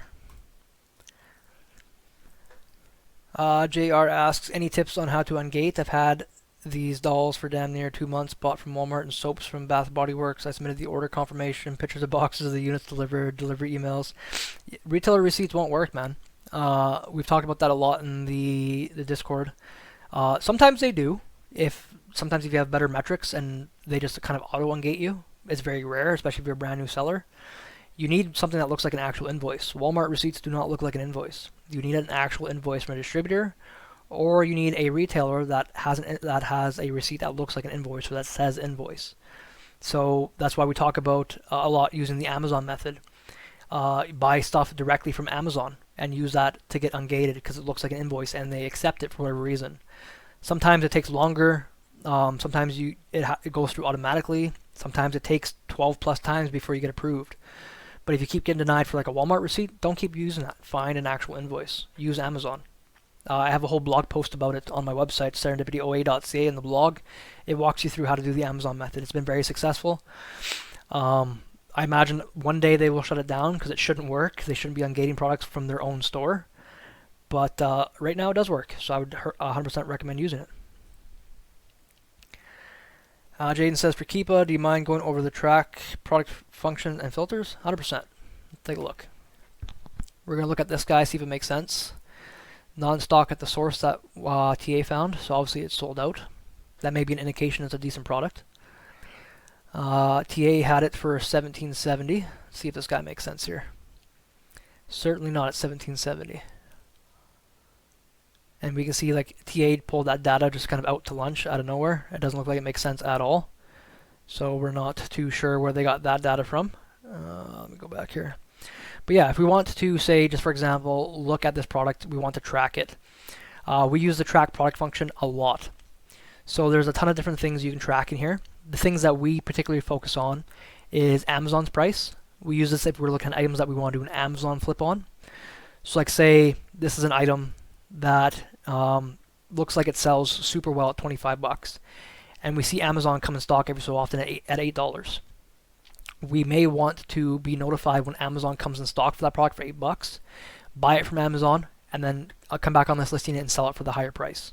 Do that all the time, and we do it from listing to listing, all the time. The other thing that we use a lot is to track the prime price. So you can use this section here to track the new price or prime only, and you can be notified if a price hits a certain threshold. So you can be notified if a price hits a certain price or less, or a certain price or more. We use the price or more often, and that goes back to what I talked about in that video that I released today. If I look at an item and it looks like the overall average, it looks like it makes sense, but right now, like just say for example that the price has tanked a bit, and it doesn't make sense for me, my business right now. But on average, it does look like it does make sense. I would then set a track product notification here and have Keepa notify me when the price is on the increase. So like say right now, just for example, the price is currently at $20 and it only makes sense for us when it hits 25 bucks. So I would set Keepa here to inform me when the price hits say $24 or more, because then that's an indication that the price is being increased. And then Keepa will send us a notification when it does hit that threshold, and then we can then do our research from there. You can put memos or tags in here as well if you want to relay any additional information to yourself. So for us, I actually have our Keepa product finder feeding into my company's Slack. I have a Slack channel. It feeds through via our RSS feed, so we can all see it. You can just have it sent to your email too. That works too. But I have all my VAs for the tags set their own name. So they put their own name in here. So like my one VA is named Yuri, so she'll put her name in there. And then if she has any pertinent information, like say this will make sense at $25 or whatever you want to put, you start tracking, and then Keepa will notify you when it hits whatever threshold you set. And then it'll also tell you this information here as well. If you go to the Pro section, you can filter additional data. So the main things that we would personally use here would be sales rank. And as I mentioned in that video, that would be for tracking things if we want to be notified specifically for seasonal items when they start selling again. So like say this was a seasonal item, and right now the sales rank is 100K, and we know that this item makes sense when the sales rank is around 35K. I would put this in the track product section here, and I'd want Keepa to notify me when the sales rank say hits 40K or less. Then I know that this item is starting to sell. Maybe only one sale just occurred and it dropped, but maybe we're starting to get back into season. So I would set 40K or less, and then it would notify me when it hits that sales rank, and it would give me a reminder to look into this product. And again, you can set a memo here, say seasonal for spring, whatever you want. I would also recommend saving the product in a spreadsheet, just like a products to watch spreadsheet, so you can reference them later, or in case you lose the data on Keepa for whatever reason. Rating and reviews we don't typically use in Canada. They're shared between marketplaces. Reviews are, as at least I don't believe ratings are, but ratings are not really relevant to what we do. If a listing is oversaturated with sellers, you can also use a new offer count to be notified when there are less sellers on a listing or when there are more sellers on a listing. You can have it notify you when it hits a certain buy box price, all kinds of good stuff. So you can probably see just by looking at this what kind of data you can have Keepa inform you about. Jaden said when you did the YouTube video, shouldn't it be 24.20 or more, for example, or in A2A flips, you would do less? Okay, maybe in the video it was less versus more, or I was confused and didn't follow. It could have been, I kind of just briefly went over that section. I believe it was set at less. So like if you have Keepa notify you at $24 or less, it'll send you a notification whenever it hits $24 or a lower price. If you want to be notified when the price is increasing, you do want to swap that, and that may be something that I did miss in that video. So thanks for catching that and letting me know. I have multiple tags created on SAS, tagged with Q1, 3, 2, 3, 4, and to review it before. Yeah, tags can be okay on SellerAmp, but don't rely on tags. We use tags quite a lot, and I've actually found that a lot of our tags get untagged out of nowhere. They just disappear. So they shouldn't, but don't rely on them. JR says, yes, it was online orders, and friends that have ordered told me they work. Just keep applying. Your friends are wrong. Clearly doesn't work, but yes, I think I saw a bit of it. And for the Amazon method, you said to order without Prime, but can I return the 10 units after getting ungated? You can. I've heard a lot of people say that it is against terms of service. I haven't looked into it fully myself. I have personally returned items that I've used to get ungated. I would not recommend it because you do not want to take those risks if you don't have to. But again, do at your own risk. I imagine that if you do it enough, if Amazon detects so many returns, they would probably shut down your buyer account. And if it's connected to your seller account, could have some negative impacts there. So just keep that in mind. Okay. So you can see that when I'm looking through products, I do skip a lot of products. So I'll skip a product like this because the sales rank information just does not look interesting to me. It doesn't look like it sells enough. A couple additional things that people may not know for TA. If you see an item has additional pictures like this, that is an indication typically that that listing has variations. Not always, but that's usually the indication that that listing has additional variations on it. If you notice that a field is purple, one of these sections we might come across sometime, that means that Tactical Arbitrage picked up that that item is a multi-pack. So they picked up that as a 2-pack, 3-pack, etc., and it's actually calculating that into the profits. It is quite often that TA will not pick up if an item is a multi-pack or a bundle. So just, of course, keep that in mind. Let's take a look at this guy.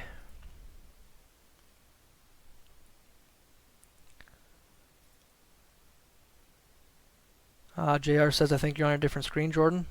What screen do you see? I just opened up an Amazon product page and I was on TA previously. You see does anybody else see Finlandia right now? From what I see the screen that I'm sharing, I see Amazon. Okay, it says you see it. Cool. Beautiful. This guy takes a little while to load. So again, for anybody that's new, if a listing has multiple variations, like you see on here, Seller Amp will inform you if it has variations. I'm sure many other calculators do, like AZ Insight, RevSeller, etc. So just keep in mind that if an item is a variation, the sales rank data that you see on Keepa applies to all of those items with those variations in that parent. So you can't necessarily trust a Keepa graph if there's multiple variations on a listing. The sales rank data is shared between all of them. Same with the sales rank drop that you see. So with variations, typically I want to prove sales through seller stock via the data offers tab through prime seller stock. We don't want to do it with FBM sellers because they can change their stock at will. I either want to prove it through here or through reviews within Canada. So again, make sure you only look at reviews in Canada. If you look at reviews in other countries, that is not relevant to our marketplace. I always come down here, click see all reviews underneath Canada, and then I filter by our specific variant, which we find from clicking all formats right here. And this will show me only reviews for this variant in Canada.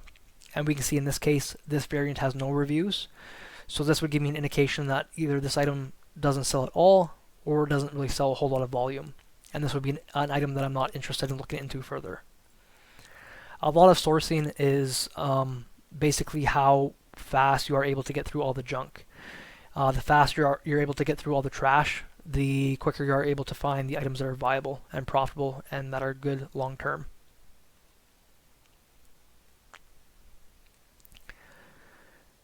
Okay, so while I'm looking through here, does anybody else have any additional questions about TA, TE, Tactical Bucket at all?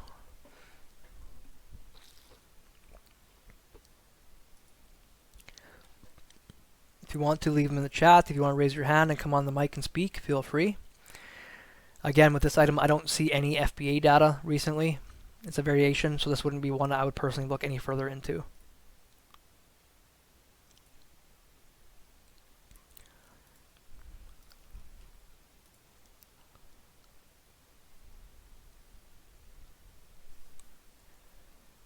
Passpartum asks if I would go for an item with no FBA buy box. All the time. I love suppressed buy box listings. A lot of people avoid them because they think that it doesn't sell for some reason. If a buy box is suppressed, that just means that Amazon detects that that item should be selling for less based on previous Amazon history or based on their competitors. And they suppress the buy box to try, kind of subconsciously give other sellers an indication that you should lower your price to get the buy box. It doesn't matter. Those items still sell as long as the data proves it. If those items still sell, you can still sell them.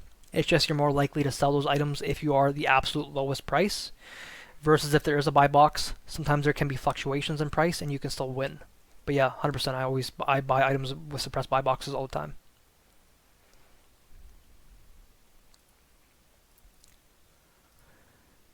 Okay.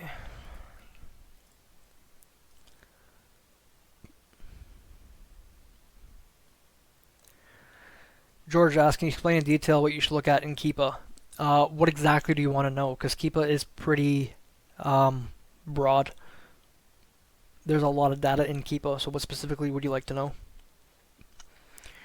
Jaden asks, at what stage would you recommend going TA? If I have a lead list already, feel like I'm spending capital already, don't leverage VAs. Example, is it better to pay a VA part-time, say $100 in a month for 50 hours of work for sign up for a TA? Also, how do you feel about the right time to expand to TE Lite, then TE, then TB? A lot of that's going to be dependent on you, your time, your capital, like all those things you said. I think TA can be a powerful tool if you actively use it. I know a ton of people that have TA subscriptions and they never touch it. And to me, that's a waste of money. If you are one of those people, let me know. I want to use your TA account. But if you are, like, if you do that, it's 100% a waste of money. If you're willing to put in the time, it can be a nice supplementation to your sourcing. But if you find you're already spending all your money on the leads that you have or the sourcing that you're doing, it's not necessary at all. If you find that you're having trouble finding excess leads or you're not able to spend all your capital, that would be probably a time to look into TA. Or if you just want to try something new or you just want to expand your horizons, right? TE, honestly, in most cases, Tactical Expander is not worth it in Canada, in my opinion, unless you're doing very, very heavy sourcing. We don't have a ton of websites that we can look through, so it's not really worth it in my opinion. TE Lite can be pretty nice if you do a lot of reverse sourcing through TA, especially if you have like a list of seller storefronts that you like to source. That can be super viable. And it's a one-time payment, but again, I would get used to TA first before you even invest into that. As for Tactical Bucket for XPaths, personally, I feel it expands tactical arbitrage immensely. I think it gives you a ton of additional viability with tactical arbitrage that a lot of people cannot get because they don't have those custom websites. So if you have the capital to invest and you know how to use TA, I would recommend using XPaths immediately.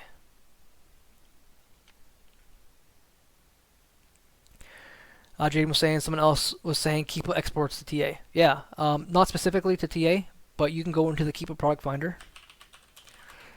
You can find a list of ASINs, like say you want to pull up a seller storefront in Keepa. You can extract their ASINs from their storefront and then upload that list into TA to reverse search.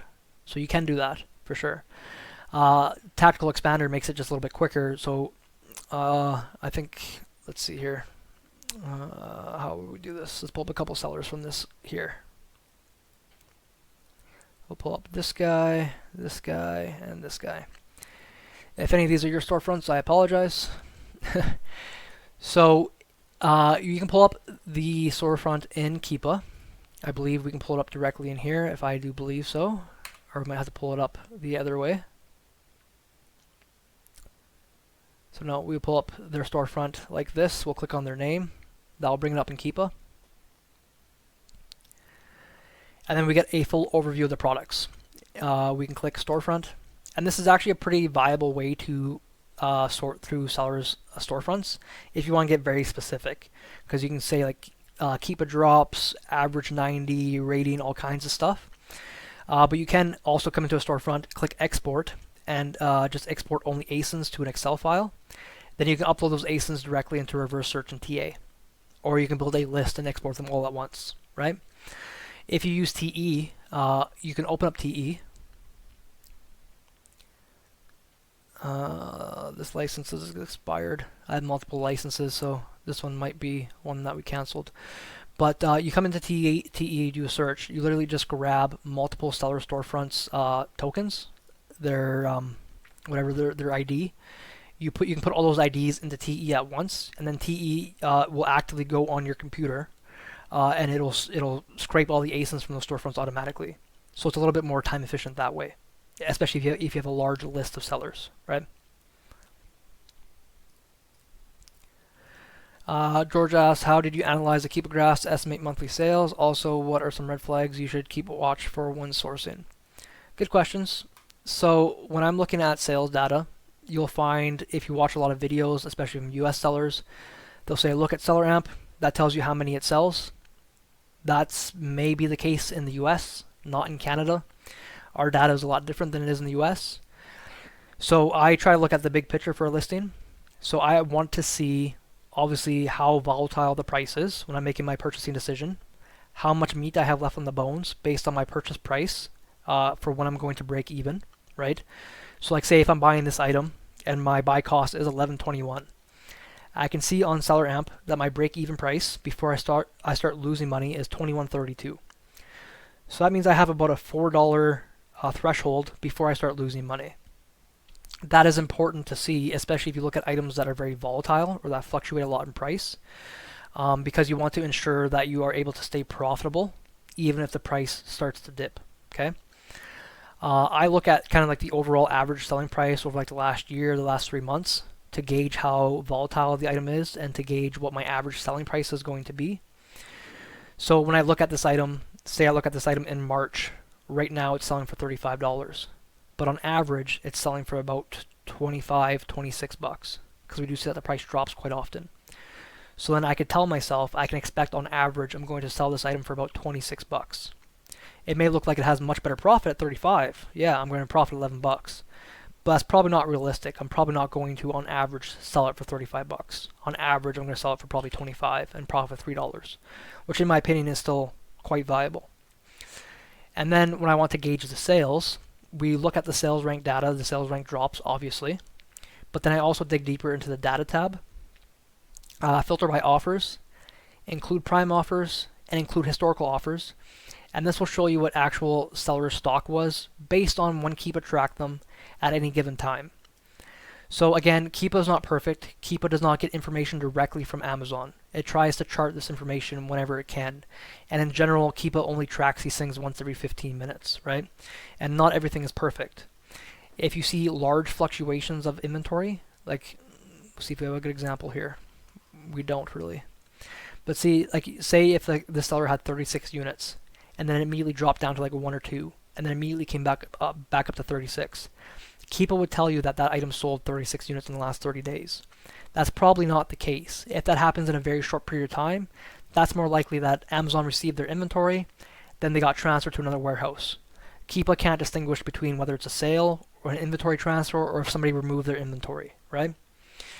If a seller has a very flat line, like you see nothing but just complete flatness and never changes, that could be an indication that that seller has a order limit on their inventory to specifically throw people off from seeing how many units that they sell, or to ensure that people cannot order too many units and quote unquote screw them over, right?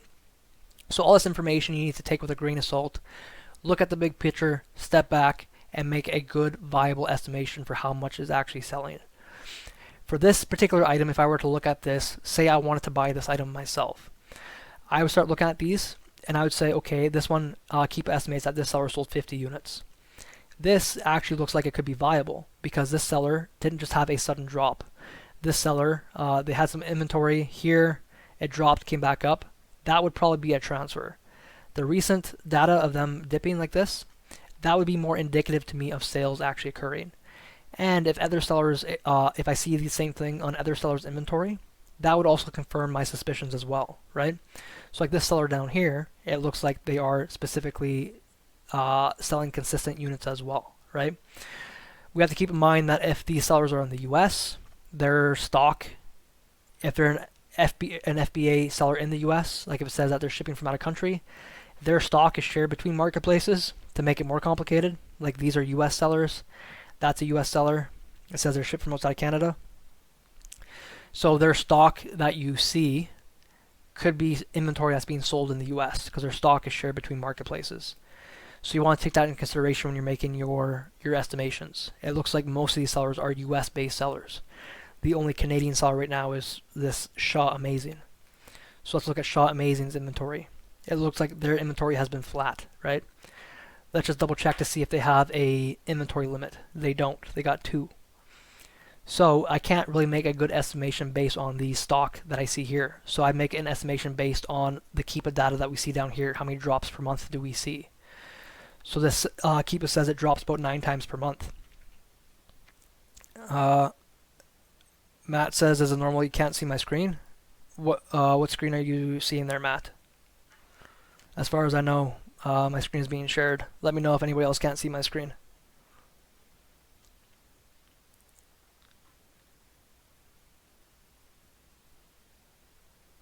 Has it been black the entire time?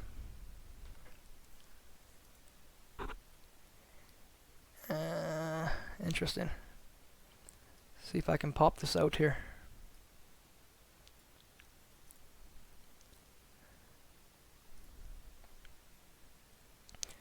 Okay, I popped it out, so I'm just hoping that it won't go black. Can everybody see it right now? Okay, cool. Sorry about that. But yeah, so like with this particular item, to me, I can't really base my decision based on these seller stocks because most of them are from the US. So I would make my estimations based on the sales rank drops that Keepa sees. And Keepa's a little conservative, I found on average. So Keepa estimates that this sells 9 per month. I'd probably say that's a little conservative. On average, it would probably sell probably about 15 or so per month. And then I'd make my decision based off of that. Okay, how many sellers are on the listing? There's only one Canadian seller on this listing, and they're not. They are priced competitively. I believe that was them. Yes. So say if I can sell maybe 5 to 7 units of this per month, that would be what I purchase as a test buy. I would send those in, assuming my capital can support it. I would send those in and then see how they do. If I'm able to sell those six units in a month, then I would then determine how many units I should restock based on 30 days. I personally restock 30 days of inventory at a time. So if I sold all 6 in 2 weeks, that means I would restock 12. If I sold all 6 in 30 days, I would restock 6. That's how my process works. Matt said, sorry, might have missed it. What's the quickest way to spot US sellers? Honestly, the only way right now, as far as I know, is to actually look into the list and see where they're selling from. It tells you if they are from outside of Canada. So then if you switch over to the US listing, because like we can see that this item does sell in the US, we would be able to match up their stock and see that it's exactly the same in the US as it is in Canada. And that's the only way, as far as I'm aware. So Janine says that makes a huge difference. 100%, because if you just look at this data and you don't look at the big picture, this looks like it sells a couple hundred units per month. Somebody might say, okay, cool, I'm going to send in 20, 30, 60 units. That 60 units might be 6 months, 10 months worth of inventory, right? So it's very important to understand the process and take a step back and look at the overall big picture, for sure.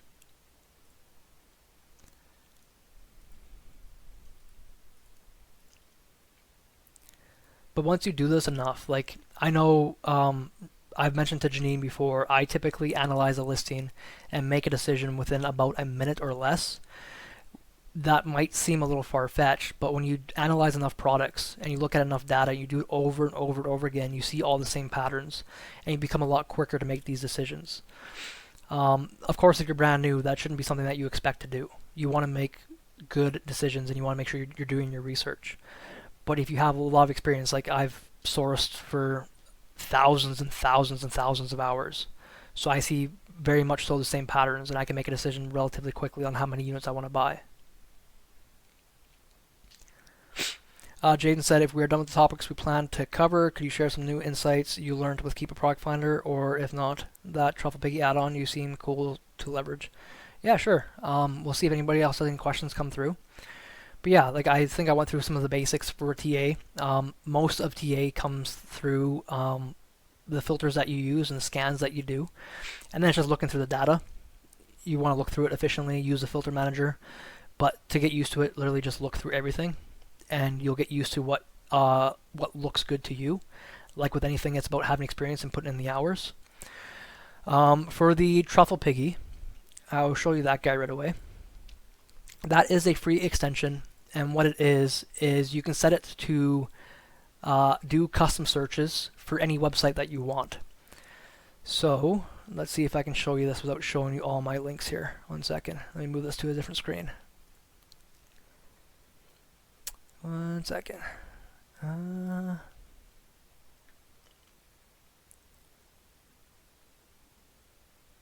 probably going to see a lot of them, but whatever. So yeah, once you get a Truffle Piggy account, it's free. You can just add any website you want in here. There's a bunch that are in here that are public, or you can add any custom website that you want. So like say you want to add Good Find Toys into this, and you want a way to quickly search Good Find Toys, because Good Find Toys is a website that doesn't show up regularly on Google. You just have to go to the website, search Truffle Piggy, and then you grab the search that it produces, and you upload it into Truffle Piggy's system here. And then now this will be part of your Truffle Piggy search. So if you save this, you can make it public or not. You can name it whatever you want. This already exists because I already have one of these saved for Good Find Toys. And then you can put them into folders, or you can do them individual links. And then whatever text you highlight, Truffle Piggy will pop up, and you can then click on whatever website you want to search. I have most of my websites bundled into folders, and these are just typically things that are harder to search. Like Lego, I have a bunch of websites in there that you may have just seen that do not pop up on Google very often. So I have those in there so that I can just click that folder and it opens all the websites all at once. Like I'll show you, for example, for the beauty search. I click beauty search, it pulls up every website that I have in that beauty search folder, and it does a search for it automatically on every single website. So it's super helpful if you do a lot of reverse searching, or if you search a lot of hard to find items. So that's what we use that for quite a lot. Use it mostly for Lego and Funkos. That is probably the biggest one that we use it for. And then JR says, what would you say is reasonable sales of units a month for Canada? So you mentioned book ranks, you checked up to 1 million, but that fits more for US market, whereas 100K is better for Canadian market. I'm wondering if that applies to units per month considering Canadian market. Did that make sense? Kind of. In general, I would say most items you probably want to look into the top 2 to 3% of sales ranks for most categories. If you don't know what that is, if you have Seller Amp, it tells you directly on Seller Amp. If you don't have Seller Amp, you can get a sales rank chart. I have one for free on my website that you can get. And it tells you what the top, how many items are in each category, and then what the top 1% is, 2%, etc. And those are the items that you should do a little bit deeper searching into. They're not necessarily items that you should just purchase. You should never blind purchase anything.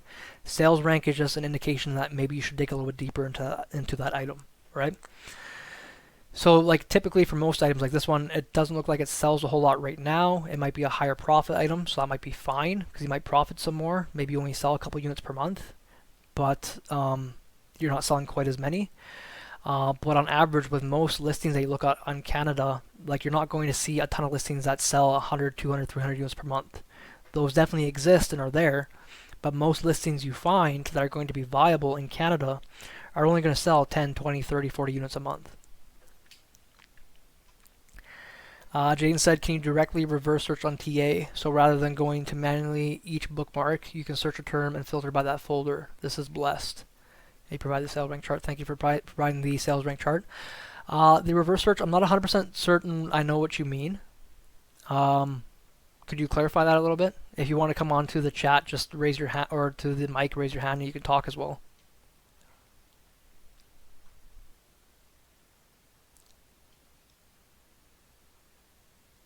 Oh, okay. So yeah, rather than going to manually each bookmark, you can search a term and filter by that folder. Yes, that is what Truffle Piggy does, 100%. So if you regularly reverse search a lot of different websites, that's what we do. That's what we use it for. Can you directly reverse search on TA? It depends on what you mean. Like they do have a reverse search option, but what their reverse search is typically to import a list of ASINs. And then that actively will then go in and search any websites that you have uploaded into TA or any websites that are on TA. That's what that does. JR says, thanks, super helpful. Not a problem, man.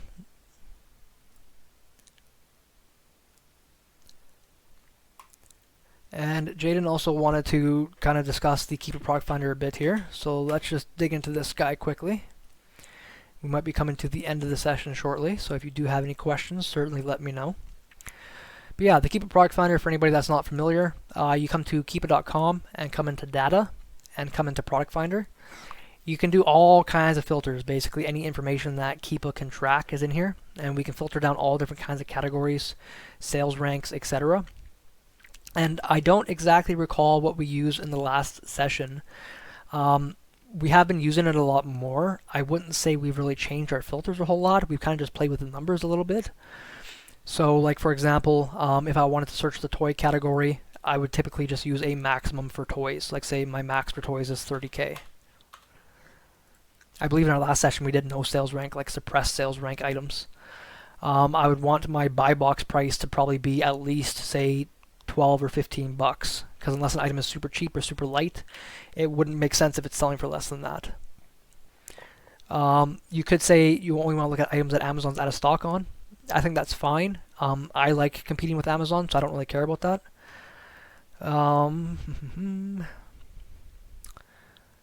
So we have a buy box price. We also have a third-party FBA price. We can set about the same if we want FBA sellers on a listing. And these are kind of just like some standard filters that I use in kind of like every search. Let's see, we want the toy category.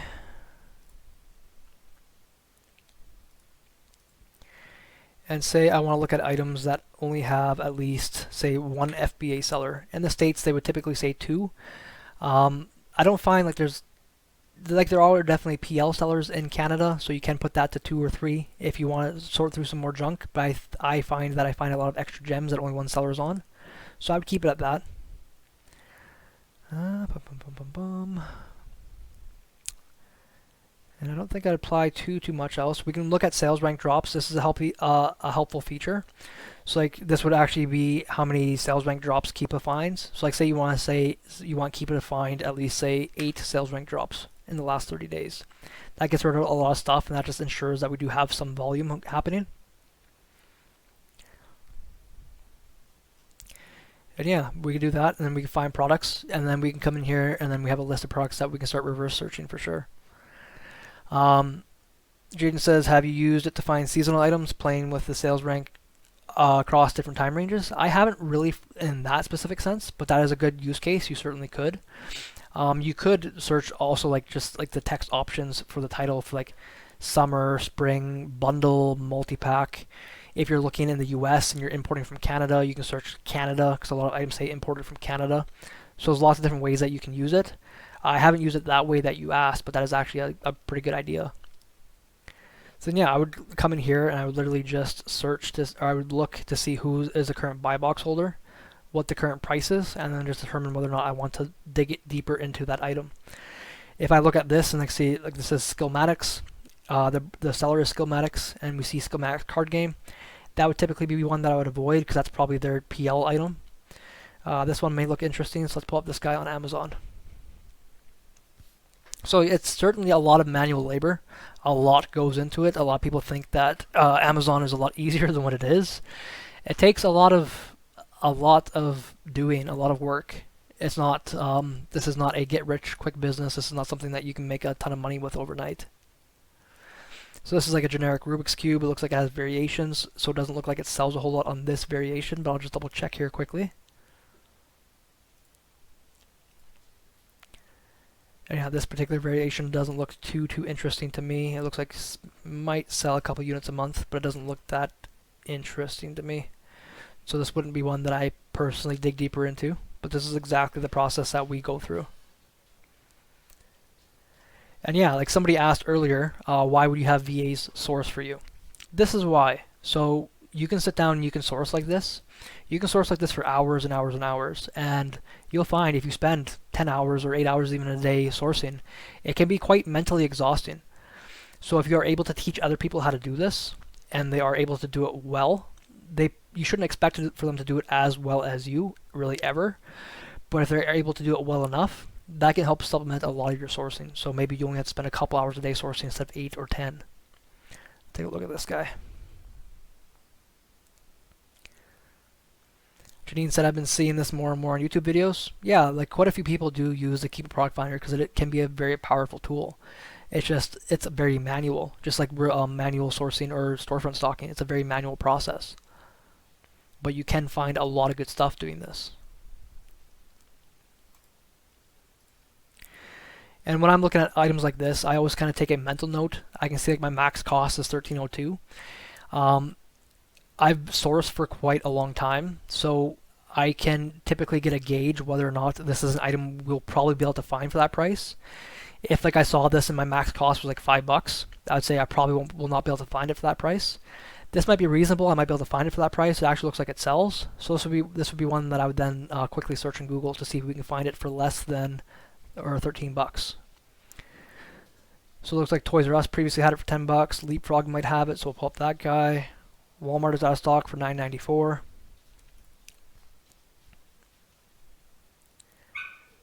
You might hear my dogs in the background, I apologize. JR Toy Canada might have it. I typically look through the first 2 pages or so of Google here. There's a lot of sources I typically avoid just because they're not good sources. That would be something that you just get familiar with time. So it looks like that guy sold out. Walmart, they recently had it on rollback, so that tells me that they probably recently had this in stock. So you might want Amazon to email you a get in stock alert, because if you can get this even for $9.94 at the regular price, this would probably be a viable product, right? This does look like it sold a okay amount. 5 sales there, 3 sales there. So it doesn't look like anything too crazy, but just based on what I see, this will probably sell 10, 15 a month. So depending on how many sellers, it might be okay. It's nothing too crazy, so that'd be something that you might want to look into a little bit further. For me, I have a web monitor, so I would actually monitor this and it would notify me when it's back in stock, but you can just click get in stock alert and it would do that for you accordingly.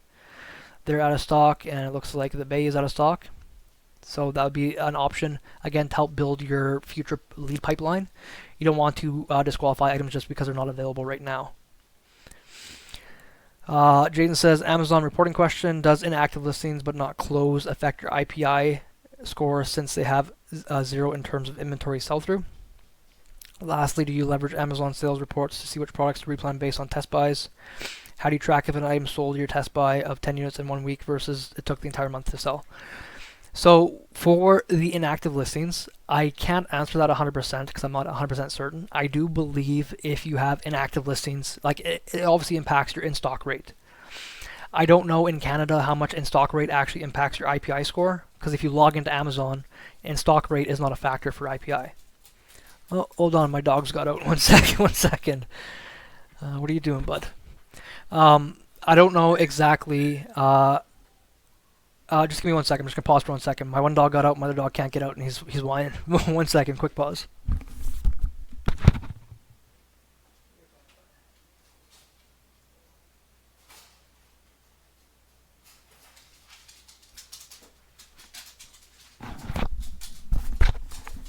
Okay, sorry about that. So yeah, I don't. Right now, like since inventory limits have changed, a lot of sellers got a lot of additional inventory limits given to them, obviously based on volume. I don't think IPI score right now is that important. I have found that IPI score does not relate to inventory limits. As long as you're in the green, that seems to be the only thing that really matters. Inventory limits seem to be more so determined based on your sell-through or your inventory turn rate. That seems to have been the case since they've introduced inventory limits, and it still kind of seems to be the case. But the in-stock rates, I don't believe impacts IPI right now. I imagine it will in the future, so that is something for sure to keep in mind. And then in regards to leveraging Amazon sales reports to see which products to replan, no, I do not. There is a section in Amazon or Seller Central that is a inventory planner section. You can go in there, and I do know some sellers that basically use that exclusively to restock, because it does technically tell you how many units you've sold, but they give you some crazy recommendations of how many units you should replenish. I don't think you should take that into consideration because Amazon doesn't care how many units you replenish. They just want to make money, and they typically, like, if you sell like 10 units in a month, they'll tell you that you should restock like 30 or 40. I don't think that's good information. You can use it to see how many units you've sold relatively quickly. I don't think there might be some delays the last time I checked it. Like if you just sold some units recently, I believe like it won't always display 100% accurate. So that'd be something you have to test with your own on your own. I use a software called SoStocked. That's what we use to track our inventory, our sales, and how many we should replenish. But you can do something very similar in Sellerboard via Sellerboard's inventory planner. Sellerboard, it actually tells you on average how many units you've been selling previously, and then it will give you recommendations for how many you restock based on your settings.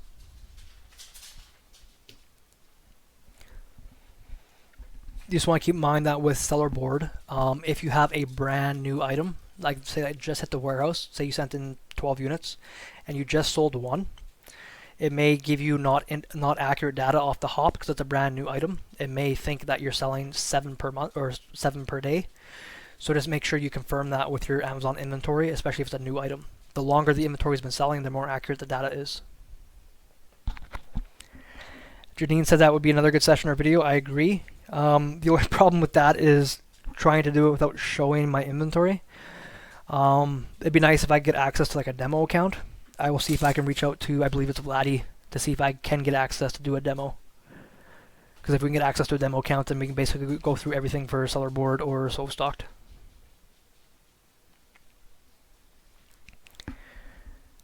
Okay, so are there any other questions at all?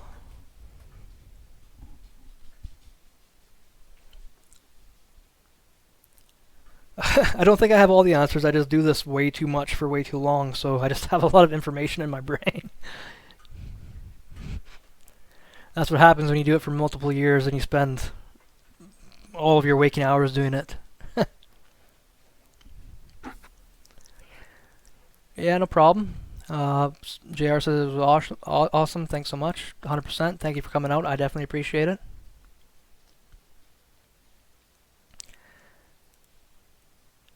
I would always take a cigar or some whiskey. 100%. That is my thing. I'm sure you've seen if you've been on my Instagram. I see Nathan is typing there. Nathan, I know you mentioned that you would like to see some information about how to better utilize some lead lists. I actually made a video about that today, so I'm not sure if you've seen that yet, but it is up on my YouTube channel. So there are some tips in there of how I would more so utilize a lead list versus just looking through the leads and just buying what you want, disregarding it. There's some additional tips in there of how to make better use of them. I appreciate the kind words.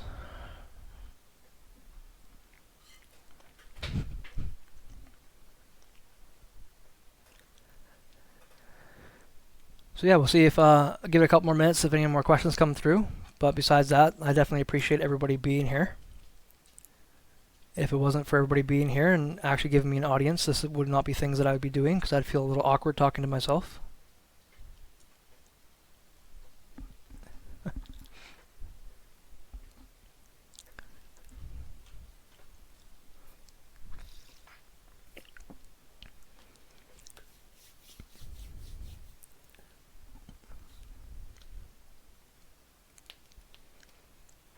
For anybody that is selling in the US, I'm not sure if you've seen it on my video. Let's see if we can see something here quickly.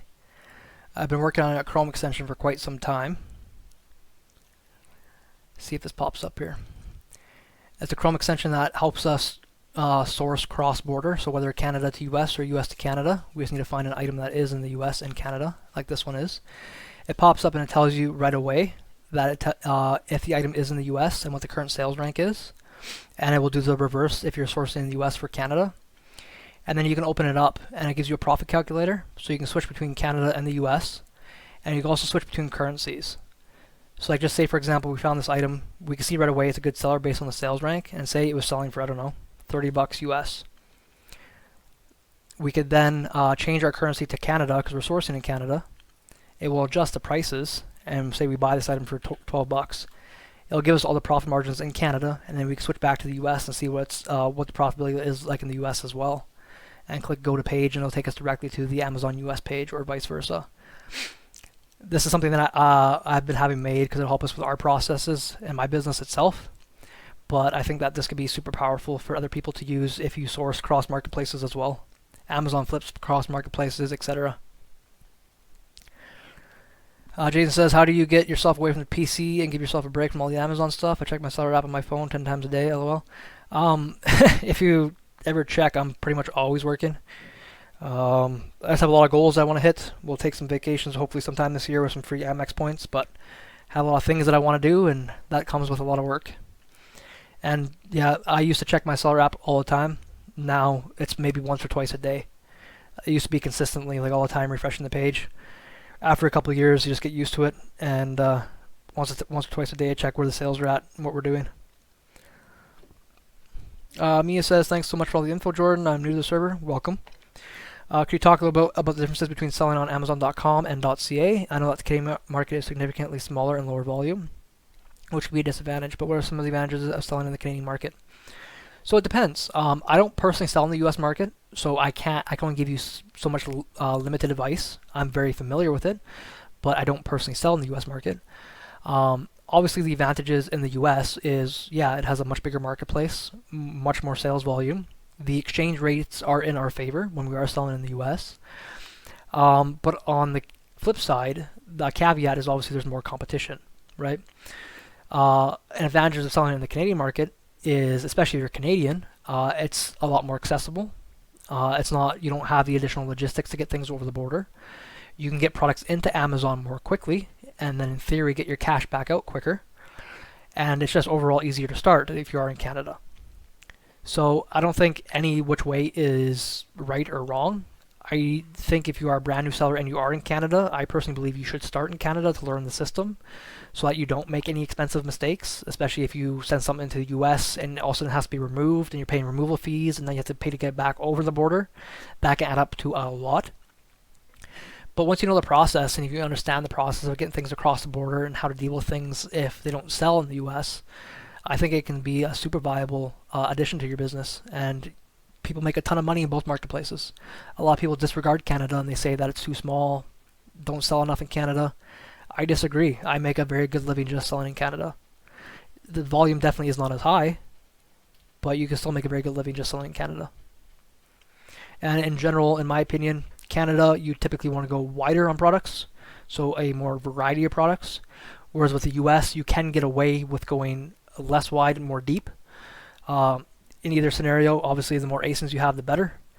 But you can certainly go a lot deeper and make the same amount of money in the US versus in Canada.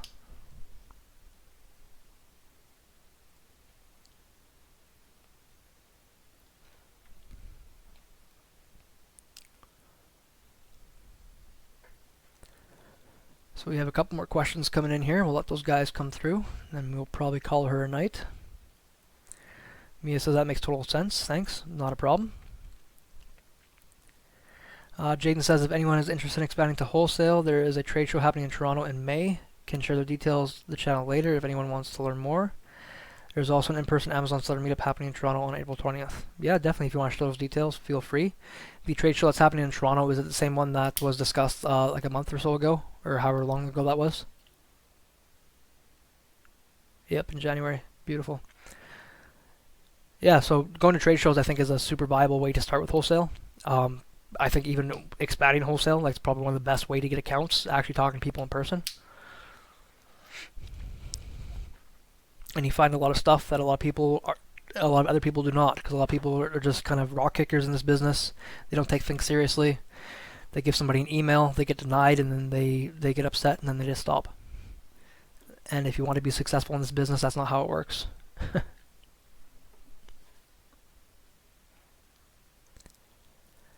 Okay, so if nobody has any additional questions, I think we'll wrap it up there. So again, I thank everybody for coming out and spending the time with me. I did record the session, so probably sometime tomorrow it will be uploaded onto YouTube. So if you want to review it, of course, feel free.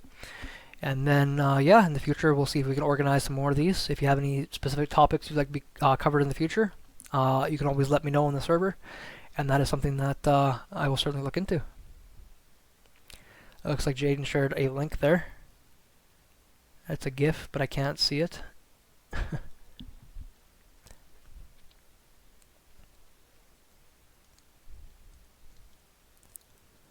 But yeah, thanks for coming out, everybody. I appreciate it.